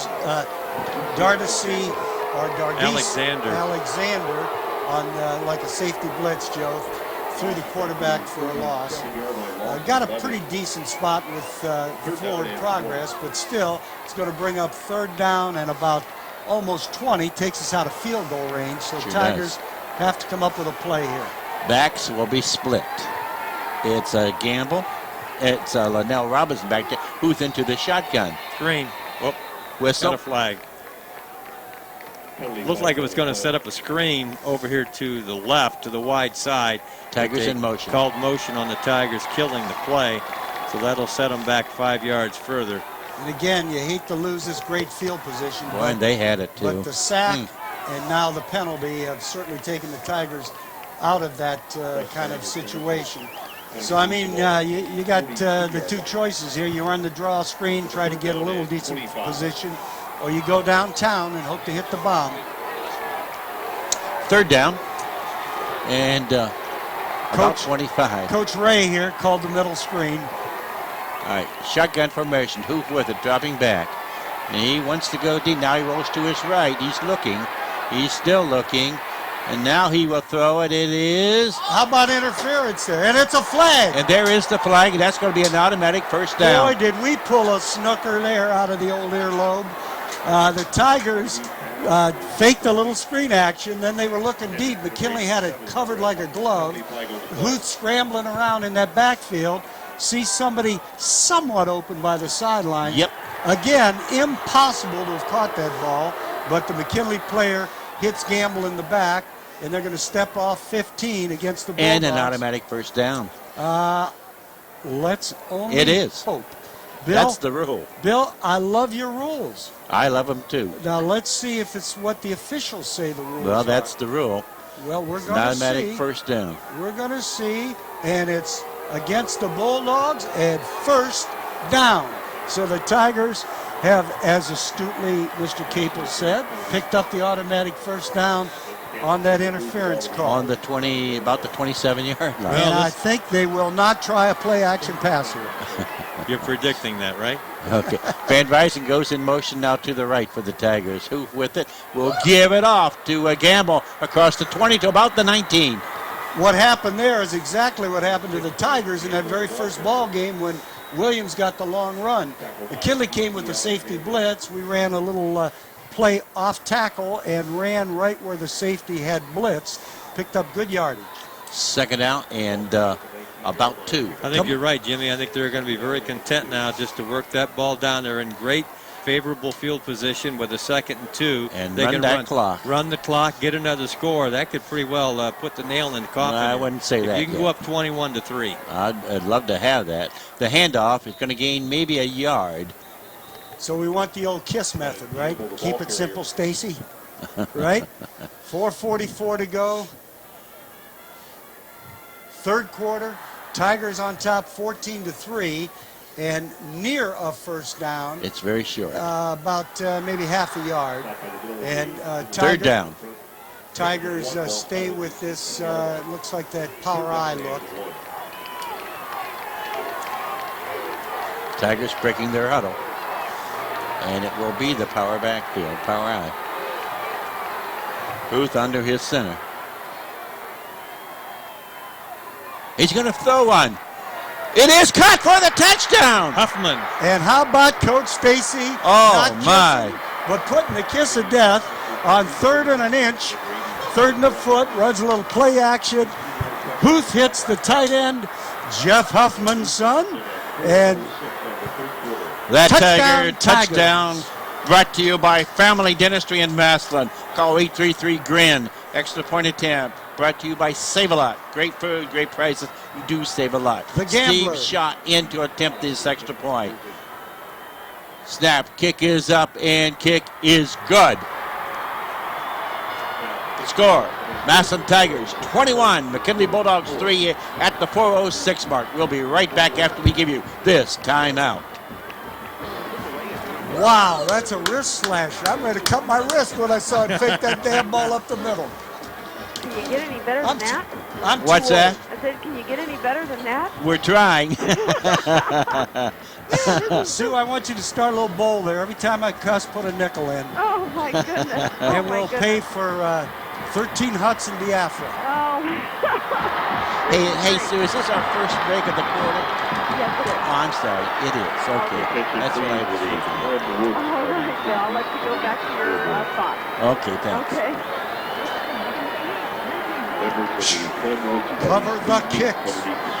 Yes, Make you 'em can only work. do that.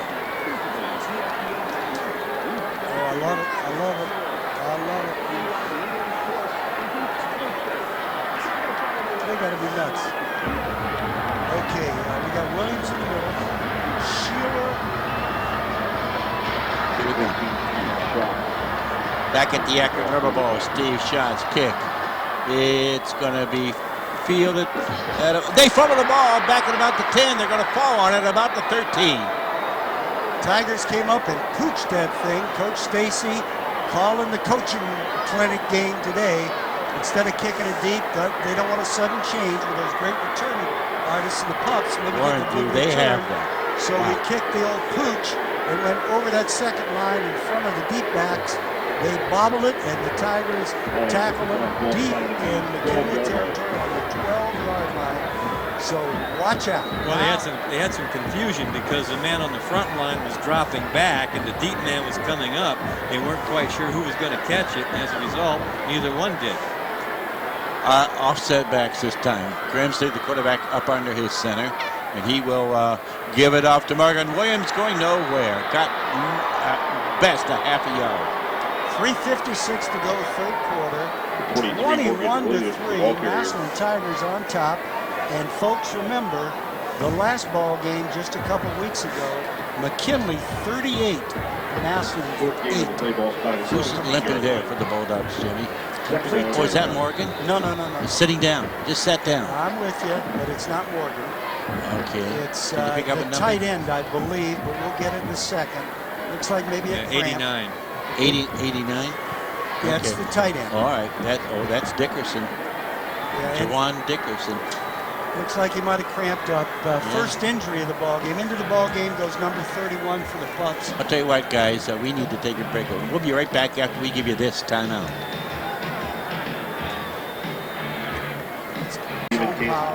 Ticket books are available by calling Dickerson. Yes. 533-4302. Ouch in his giddy up. He's got a leg He problem. may be able to come back in. Grimsley into the ball game. Another Grimsley. Keep grinding him out. Though we've had a couple over Yes, there. we have. Yes, we have. But the Grimsley name is very, very strong in Canton. All right, here we go. Second down and 9. Second down at about 9. Grimsley, Dan Grimsley, up under his center. And he will drop back. He wants to go with it. And this one, it is incomplete. Nice hit by Neil James. Yep, not Tried to hit Morgan. Had the ball in his hands, but then he got hit. And when he got hit, he lost control of the ball. Right, he had the ball, and the hit by Neil James was timed perfectly. As soon as the ball hit Morgan's hands, Neil James hit Morgan, and Morgan could not retain control of the ball. Joe, that was about as good an out pass as Grimsley's thrown tonight. Right, that was a very well thrown ball, but just great timing by Neil James on the hit. Well, monster time, 3rd and 9, Bill. 3rd and 9. Grimsley again up under his center. And dropping back, and again, he's going to hand it off. He's going nowhere with it. Thank Tried you. to run the draw instead of throwing the ball. And Pollock in there, I believe. And that's a big play because now, with 4th and long, the Bulldogs will have to punt. And once again, Tigers should come out of this. They've been averaging about 32 yards a punt. So kicking the punter will actually be standing about on his own goal line. Like he's in the end zone. So the Tigers should really come out of this situation with no worse than the ball inside of the McKinley side of the 50-yard line, giving them excellent field position. Toriel standing at the Bulldog 45 to receive this punt. And that was Perini on that tackle. And Grimsley's kick. It's going to be fielded by Ellis at about the 45, to the 40, 35, 30, 25, and then he'll be knocked out of bounds at about the 21 or 22. And no underwear. No flag. Through to the loom, laying on the turf. So, first down, Tigers on the McKinley 21-yard line. And again, the old Romans team, the Tigers played the short field in this ball game. Much of it, however, brought about by their own offensive prowess. St. Ed's 10, Glenville 7, 2:46 to go. Great ball game up there in front. Backs are offset for the Tigers. Van Ryzen comes in motion to the left. Ball handed off. Will fight to the 20, and that's Gamble. He got about a yard. Jimmy, you gave that St. Ed score 10-7. In case some of our listeners haven't heard this afternoon, earlier today, St. X defeated Huber Heights Wayne 42-7 in their regional final. Well, that's the team everybody's saying is to beat if you want to win this thing. And for those of you who are wondering about Penn State, we just got a final from the press box Joe, here. nobody's wondering about Penn State. 31, go ahead. Go ahead. 30. Well, a lot of Ohio State fans were hoping. And you're right. 31-22 Penn State. All right. Ball handed off. This will be Robinson with it. He gets to the 20. That's it. So it looks like a co-championship in the Big Ten. And it looks like 3rd and 9 here for the Tigers. For the Tigers. A minute 20 to go. Ball at the 20. Tigers have to get it to just about the 11 for the first down. See Ricardo Wells coming into the Tiger lineup. Tigers will have twins on this left side. Tigers have an advantage here in the short passing game in that they have so many receivers they go to. Booth will roll now to his left, and he's being pursued. He gets away from that one. And now he throws it. It is complete. inside to about, well, he's driven out of bounds on the far side, just about at the 20, and Huth is down. Yeah. Bobby Huth was down. He was sacked back there to the 53 for the Bulldogs for a lot of pressure on him. Clean hit. That was Anthony Robinson.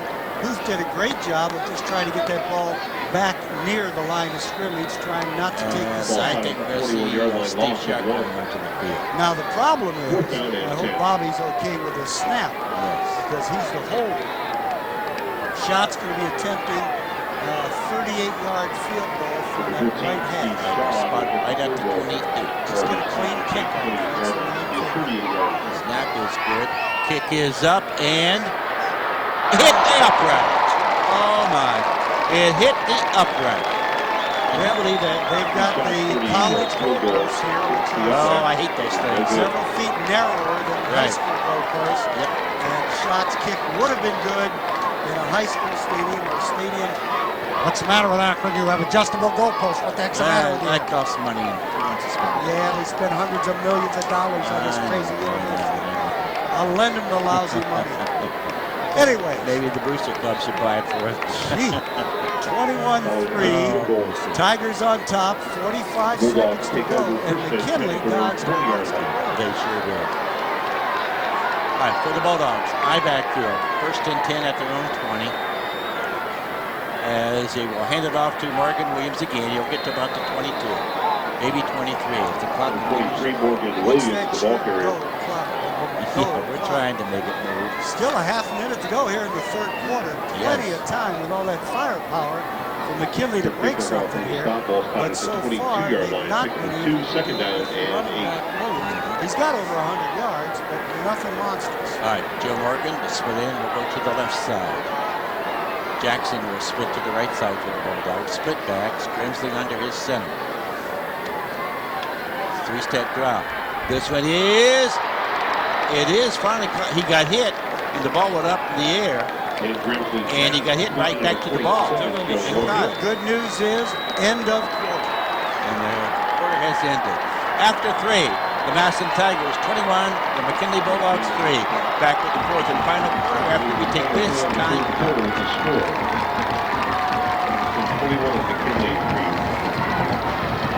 Third down, and about 3. Another big third down in this ball game. Backs will be all set. Grimsley under his center for the Bulldogs. And he's going to give it to Morgan Williams. And he's not going to get it. Short. He's not going to get it. Really decision time now for Coach Black. 11:50 clock running fourth quarter. Tigers lead 21-3. He's looking at a fourth and about 1.5. If he punts the ball away, he's going to have little time to score 3 touchdowns. So I think he's going to go here. Yeah, looks like it. You know what the Mississippi gambler would be here? Try to force him off. A little play action pass. Try to get back in the ball game. Because you need 3 scores, guys. You don't just need a first down. Bulldogs will trips to the right side. One on back. And he will hand it. They're not getting it. He did not get it.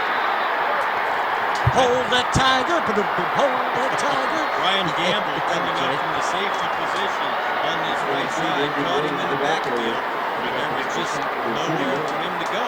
There are no Lebanese singers in the world. I'm sorry. I hope not. I'm sorry. I said Gamble. It was Troy Ellis coming up from the quarterback position to make that stop. Now the Tigers in great position as they'll take over first and 10, leading 21-3. 11:14 to play, and they are on McKinley 28-yard line.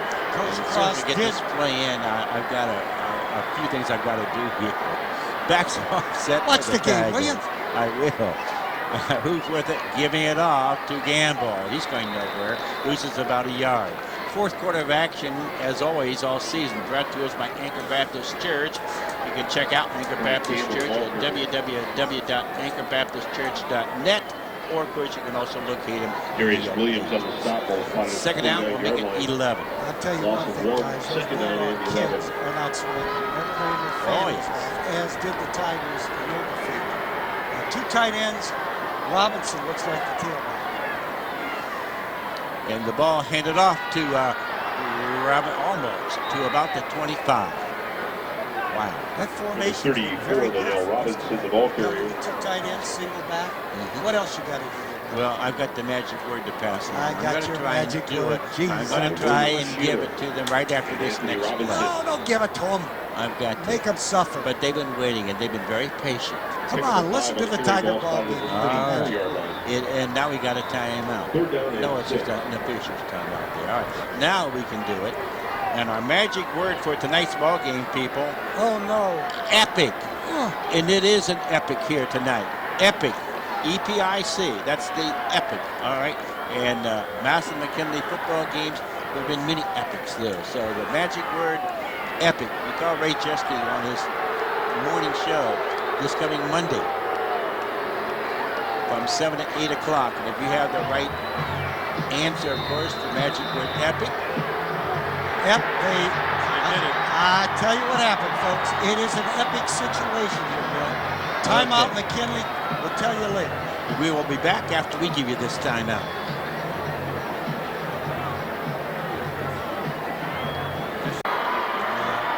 We don't need to do that. Hey, Bill? Yes. Can I do another break or play? No, bring it right back. Okay, I will.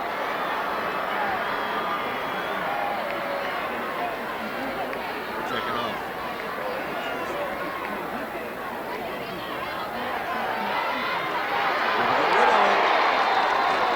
All right, as we return here to the rubber ball, Bobby Lou going to his right, kept looking, but he got hit from the blind side and he's going to lose. Back to about 32, 33. Yeah, the Tigers just can't put that last little stake in old Count Dracula's heart here. As they tried to come through with the pass. I think, again, he checked off to it when he saw a little alignment out here. But the Bulldogs, with excellent defensive backs, were able to cover. And now Wiesen will be pooching that thing deeper into McKinley territory. Yeah, he'll try to get one to settle inside the 10-yard line if he can. Give McKinley a very long field. They trail 21-3 with 9:12 to play here in the ball game. Weisen's punt, and it's going to go on that far side. It's going to bounce, and it is fielded down there at about the 2-yard line. What a job, Andrew man. Daly, unbelievable coverage. Sean Wiesen pooched that thing toward the far down side. at the 2-yard line. We've got artificial turf here. You know how the ball bounces 30 yards of the punt, no But return. Daly went down there and leapt, jumped, whatever the word was. Dove, that's the word. Stopped that ball from going into the end zone, and now McKinley is 98 yards away from the score, trailing 21-3. McKinley with only 2 timeouts left as they were charged with one. It was a helmet repair that took 2 doggone long, and the official just charged with a timeout. 9:02 remaining. All right, Grimsley up under his center. Drop loose, baby. Loosen up. Dropping back, and he wants to go deep. It is caught at 45-yard line. And great coverage. You can't cover. No, you cannot. Just right on the money, and an excellent receiver makes an excellent catch with an excellent throw. And McKinley now out of the hole, out on their own 47. 8:56 to go in this ball game. This thing ain't over, folks. They got athletes. It's 21-3, Tigers on top. Stay by that dial. Morgan, they're split in to the right side. Backs will be offset. And he will hand it off to Morgan Williams this time. He'll get to about the 49, almost midfield. McKinley fans on their feet doing what they do so well, booing right now. The coaching staff for running the ball. But my God, you got an Omaha tailback. You got to give him a touch. Well, they'd like to see him rear back and throw touchdown passes every play, Jimmy. Oh, yeah, but that doesn't happen. I backfield for the Pups on 2nd down and 6. Now Grimsley going to his right. Throw one, it is incomplete. Trying to hit that tight end over the middle.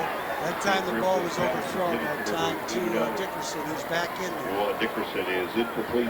One of the problems the McKinley Passing game is having is that basically all year long, the only receiver they've gone to with any consistency at all has been Morgan. And now they've got to go to other people. I do remember Jackson, number 9. He's split out there right now. Remember in our 10th game. They made a great catch. Made a tremendous catch. Shotgun formation. Grimsley will drop back. Perini on the blitz. And he escapes, and now he still is brought down. Well, he escaped, but Queenie wouldn't let him go. And he was still spinning him around. He couldn't throw the ball anywhere. Queenie refused to let him go. It looked for a second like he might slip out of Queenie's grasp, but Queenie just said no way, and eventually it got help. And now McKinley's back on their own 40, looking at a situation where they're going to be third and about almost 20. About 16, 17. 17. Oh, now, wait a minute. They've got the fourth down on the... Yeah, it is fourth down. Fourth down on the marker over there.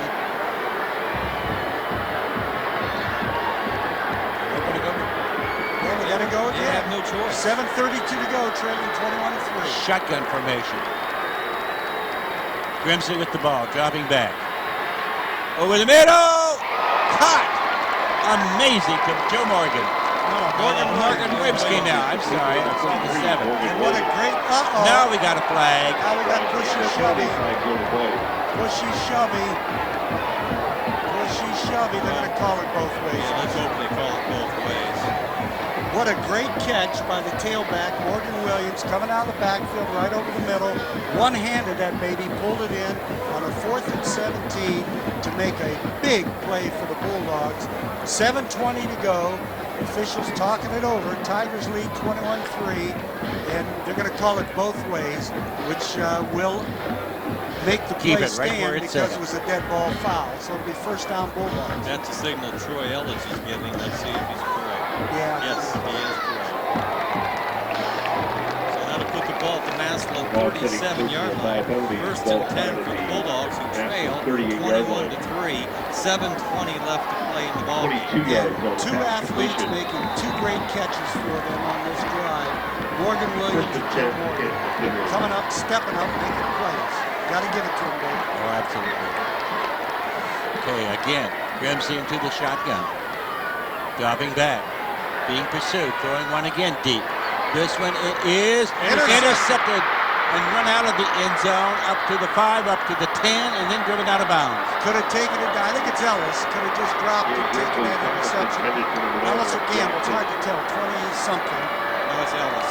Yep, 28. Ball overthrown, he caught it over as a receiver would, over his shoulder in the end zone and tried to bring it out. Did manage to get it back out to the 12. 6:56 to go. First down Tigers as they break that hole on the sidelines. Come on. And it is an epic, Joe. And that's what we mentioned earlier, Jimmy, when forcing the Bulldogs to do what they do not do well. Now, they've thrown the ball when they've wanted to throw the ball. Now they're in a position where they have to throw the ball, and they're not really all that comfortable doing it. We've got tons of people exiting from the Bulldogs side of the stadium. Ball handed off.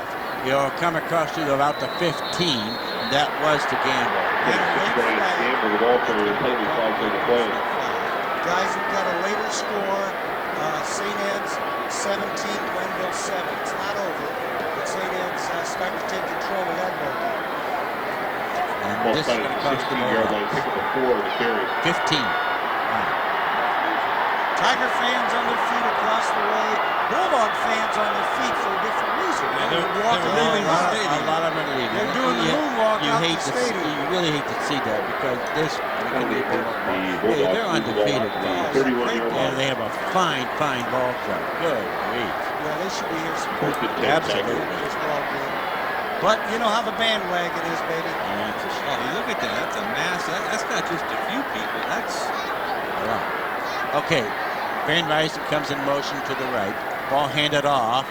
This will be Gamble across the 35 to about the 37.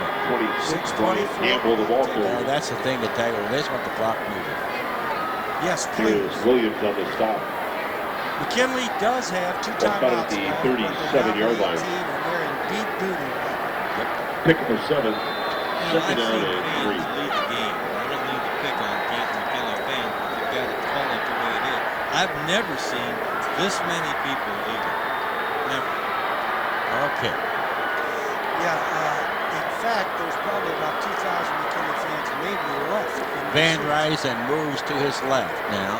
In motion, ball again handed off to Gamble. First down. To about the 40. It's going to be about a half yard short. Yeah, they're going to mark it right at the 40. Looked like he fell over the 40. He might have had it, but they're going to mark it on the 40, which is going to put him 3rd and short. that's kind of irrelevant. Tigers will probably run the ball again. We got that clock moving. We got an upset Tiger. He probably took a little late shot, but one of our linemen grabbed him and pulled him back into the huddle. Now's the time to do nothing but composure keeping, if that's the phrase. It is third down and less than 1. Power eye. Third down and 1. Nicholson and Morris up, Gamble deep. And the handoff to the up back, that is to Nicholson. He's going to get the first down. They're in the market about the 37-yard line. We got yards to spare. It has to be so frustrating for this McKinley ball player. I mean, nobody is coming within 3 touchdowns of them all year. And talk about frustration, of course, Jimmy. I remember 3 weeks ago. Oh, absolutely. Nicholson in the last period. What were the Tigers? Well spotted at the 43-yard line. It is so tough to win when you've got decent athletes at both teams. To win a ball. Ball's on the 43. I think First and 10 Tigers. 47, but it's at the 43. First and 10, 4:54 to play. 21-3 Tigers lead, and they have the football. I-backs. Tigers will put Van Ryzen in motion to the right. Again, the quick handoff. What a cut. This is Gamble. He'll count to the 50 where he's brought down. So give him about 7. Gamble ran off that right side, right off the right tackle. Right, Gamble, the ball carrier. Cut back to the outside even further. Able to move that ball all the way almost to Jeffrey's going to stop ball, spotted at 50-yard line, 57. Good point there, Joe, about the right side. Hats off to the sophomore who's really grown up. Reggie Como, 6'4", 310. Big news is his offensive tackle that's allowing Antonio James to play defense only, stay fresh, and the defensive line's done a great job. Who's under his center? Second down and about 4. Again, the quick handoff to the tailback Gamble. And he's going to get, I believe, another first down. Right, Gamble, the ball carrier. 3:52, clock ticking away. 21-3, Tigers on top as they are taking their time with this spot, but it certainly looks like they should at least measure it. Well, they're looking at it. How can that not be a first down? Well spotted at the 48-yard line, pick up a 2, third down and 1. Well, you know, it does have to do with the angle of the perpendicular, of the bisecting of the equilateral triangle. Of the other side. All right, back third down and inches. The handoff once more. He's going to get the first down more as you carry to about the 40 of the Bulldogs. I'm telling you guys, against other teams, Gamble pops it up. Gamble, the ball carrier. Are not going to be in secondary. They are closing. Quick. Gamble, 41-yard line. A lot of the ball game to a hand for those Tiger fans. Darnell Robinson, rest of the legs, 3:07 to go. Well, I'll tell you, Jimmy, you're right. The McKinley Bulldogs may not be quitting, but their fans sure are, because I'm going to tell you, by the time this game's over in 3 minutes, there will be no one on this side of the stadium. Yeah, they're going to beat the traffic. I've never seen. They are going to be the traffic. I've never seen anything like this. All right. Well, the again, quick handoff. I ran the counter. That is to Nicholson. Did you to see about the 39. Joe, did you see the movie Exodus? 25, It was Nicholson, the ball similar to carrier. this. Well, I'll tell you what, guys, while we're just taking that, we're going to take a break here. We've got to take one here. We'll be right back with the Tigers' next play after we give you this quick timeout. The officials did. We're trying to calm people down. Aye. There'll be some knees in the back. That's why you get him out. Well spotted at the 38-yard line. He could break it. Second down and 8.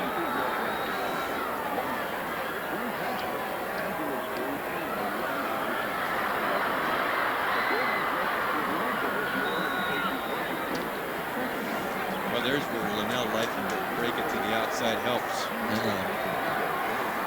34, Linnell Robbins with the ball carrier. Tackled by William Sheeler. Picks up 4. And D.T. Alexander.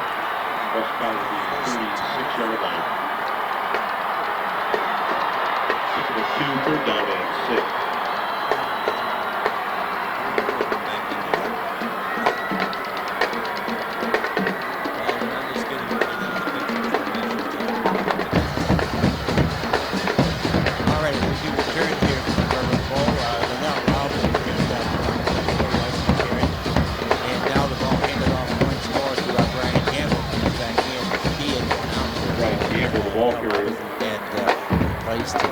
no sense calling timeout by the Pups. 54 seconds to go. Clock ticking away. They're down 21-3. They want this to end, as do the Tigers. And epic is the magic word. This is a game of epic proportions. And even the Exodus was epic. In certain ways, by the Tigers. left the Egyptian, the Hudson Sound. They parted the Sicko Creek. No. There used to be a record label, Epic. Epic. That's it.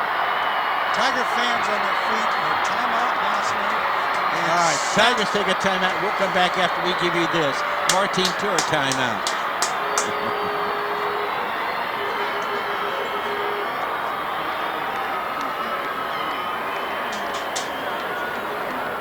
Those are coaches.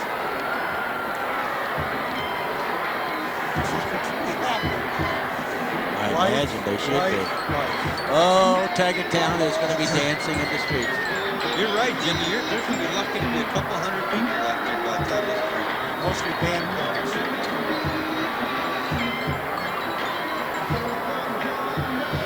That is the difference here, you guys. You know what I'm saying?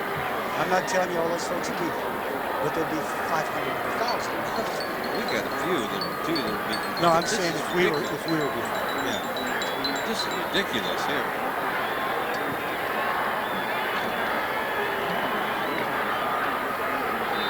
If he runs a play action pass here, he'll go down in history. Sweet. The pitch. He got the first one. He did. It's over. The 26th Brian Gamble, the ball carrier. All right, as we do return to the rubber ball on that Martin Tour timeout. You take the timeout with the Martin Tour. The only thing missing then would be you. And the Tigers just have picked up another first down. Well, they just ran the quick pitch to the short side of the field to the left, picked up the first down. Tigers celebrating, clock running, clock stopped at 15 seconds. He was knocked out of bounds. Tigers go victory formation, and this one's over, fellas. Guys, if you're listening on the internet in Tinley Park, Illinois, Cousin Larry, Bobby Who just takes the knee. you should be in downtown Massillon tonight. And the clock is ticking on down. We're at the 5-second mark. 4, 3, 2, 1. Tigers pick up a victory here tonight against the McKinley Bulldogs. Final score, the Massillon Tigers 21, the McKinley Bulldogs 3. And once again for the safety of our players, coaches, and officials. Just destroyed us. Right. As our kids would be too. Well, we were 3 weeks ago. We took a thrashing 3 weeks ago. Don't understand, folks, if you've never been here watching high school football, has been played by these two kids. These two teams, the kids are Also, ladies and gentlemen, over the last couple of weeks. Don't need that. You don't need the lineups? I don't need here at the Rubber Well, Bowl. the Tigers are in the state semifinals, fellas. And will Tiger Town be dancing tonight, guys? Do you think they're going to be dancing in the streets? Do you think they're going to be waiting for this Tiger football team to come back downtown tonight? Well, I know one thing. They're dancing on the field right Well, I'll now. tell you what, for us to try to get down there to help celebrate, so we got to pay a lot of bills and get out of here. Hurry up. We'll be back after we give you these 2 timeouts.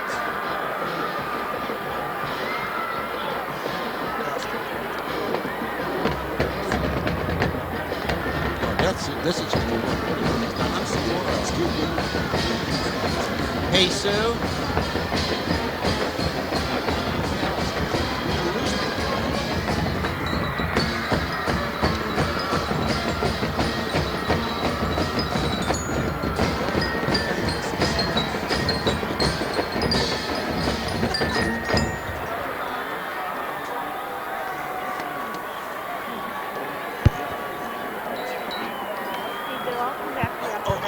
Hey, Sue.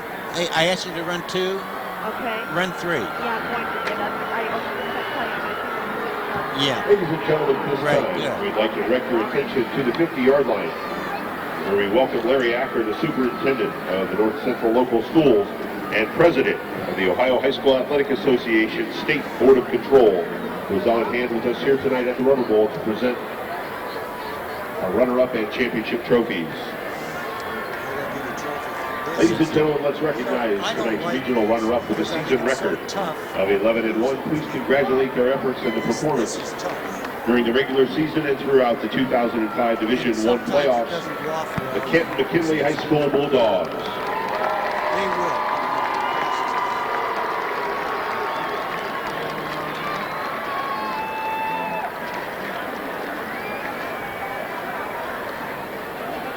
Big kid had an impact, Jimmy. Yep. Yes. And so did Reggie Como. Yes, I'm telling yes. you. The two sophomores did a job.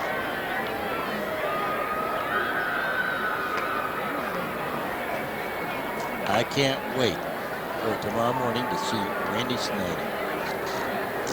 Yeah. He won't show up. Yes, he will. Canton McKinley, coached by Brian Frost. Congratulations to the Bulldogs on an outstanding 2005 season. And now, ladies and gentlemen, again, we ask you to direct your attention to midfield. The presentation, 2005 regional champions, Massillon Washington Tigers. The season record of 12-1.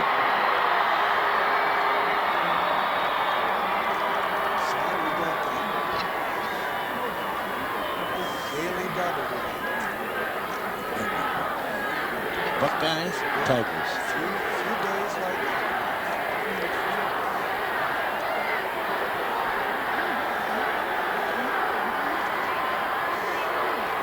That was really tough as we played with the kids.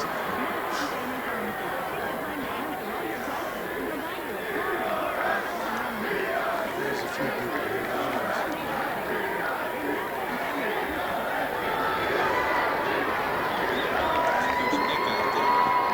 Head coach Tom Stacy and the Massillon Tigers will be back at the Rubber Bowl next Saturday as we continue in Ohio High School playoff action To the Rubber Bowl, and our first game against the Hardletters of Cleveland Glenville. And Jimmy, what do you first of all for some of the final stats? Okay, I want to go downtown. I do too. First downs rushing, 8 for Massillon, 5 for McKinley, passing 9 for Massillon, 4 for McKinley, by the penalty route, 2 for Massillon. You know, you get a ticket. You go that fast. Speed? Yes. 19 first downs for the Tigers. And you get one if you go too slow too.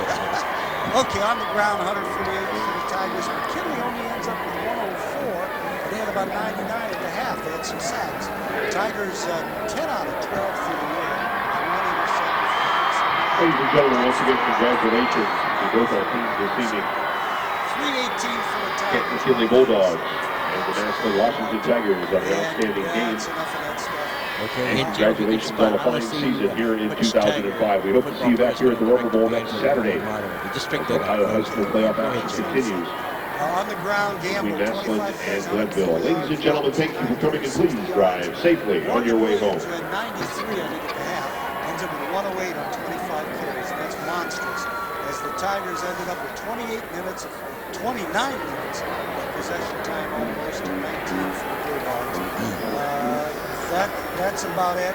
Phones are ringing. I hate cell phones. Hang them up. You know, guys, Joe, do you have the scoring? Scoring? Yes, I had the scoring. I was trying to see who was going to pick up the baton. We Just need pick another up. break. We'll take one, yeah. Well, let's take Okay, we'll take a break and come right back after we give you this time out. You know, it should be. It's going to be Coach Stacy. That'd be great. Or the whole team. That's the way it should be. Hi, Bill. Yes. Now this is your first break. You got 2 more. Right, I know. I'm well aware of that. Actually, I think today I'd let Bobby Hood do it because he got a heck of a downtown and Yes. and leaving us hanging back No, here, we so. won't do that. Don't worry. Sue, we're going to mail it in. Don't worry, kid. Yeah. Okay. It's who? Yep, Bobby Hood. And he deserves it too. Good. Because he was the difference tonight. What a difference 3 weeks made in his performance.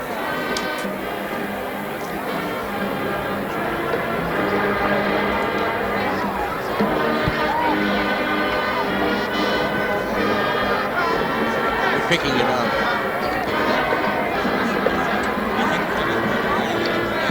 No, we're not. We're on the air, guys. No, we're not on the air.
Okay. We also have to pick a defensive player. Okay, yeah, defensive player. Somebody like Neil James, somebody like secondary. I'd give it. Let's give it to Neil James because he had an outstanding game. Ellis had the interception, but let's give it somebody different. Who knocked that out? Was it James knocked it out? James. Yeah. James saved a touchdown on that long run by Morgan Williams. And my grandma said the rosary in Pittsburgh to make this all happen. Is that how that works, Doug? It's about right. Yeah.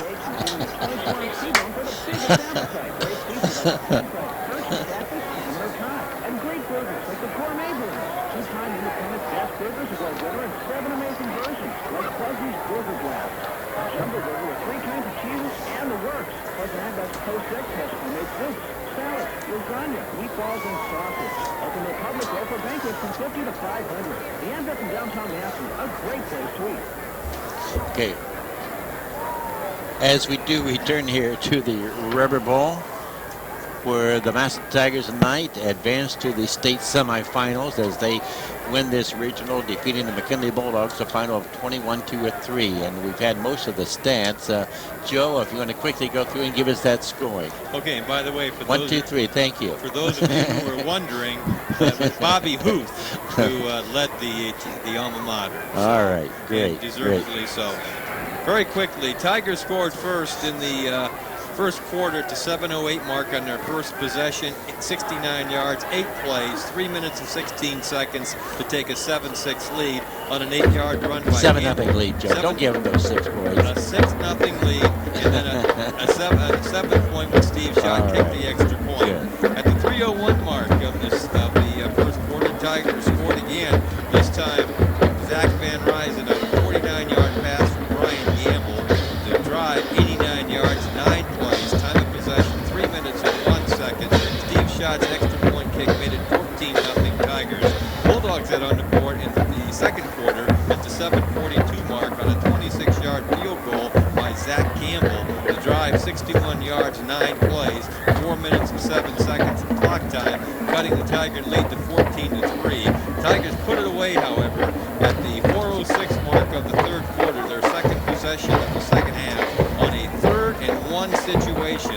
Bobby Huth hit Red Huffley with an 18-yard pass for the touchdown to drive 60 yards, 9 plays, 5 minutes, 28 seconds of clock time. Steve Schott's extra point kick again was good, making the score Massillon 21, McKinley 3, and that's the way the final score ended. So the Tigers advanced to the state semifinals with a victory over the Canton McKinley Bulldogs by a score of 21-3.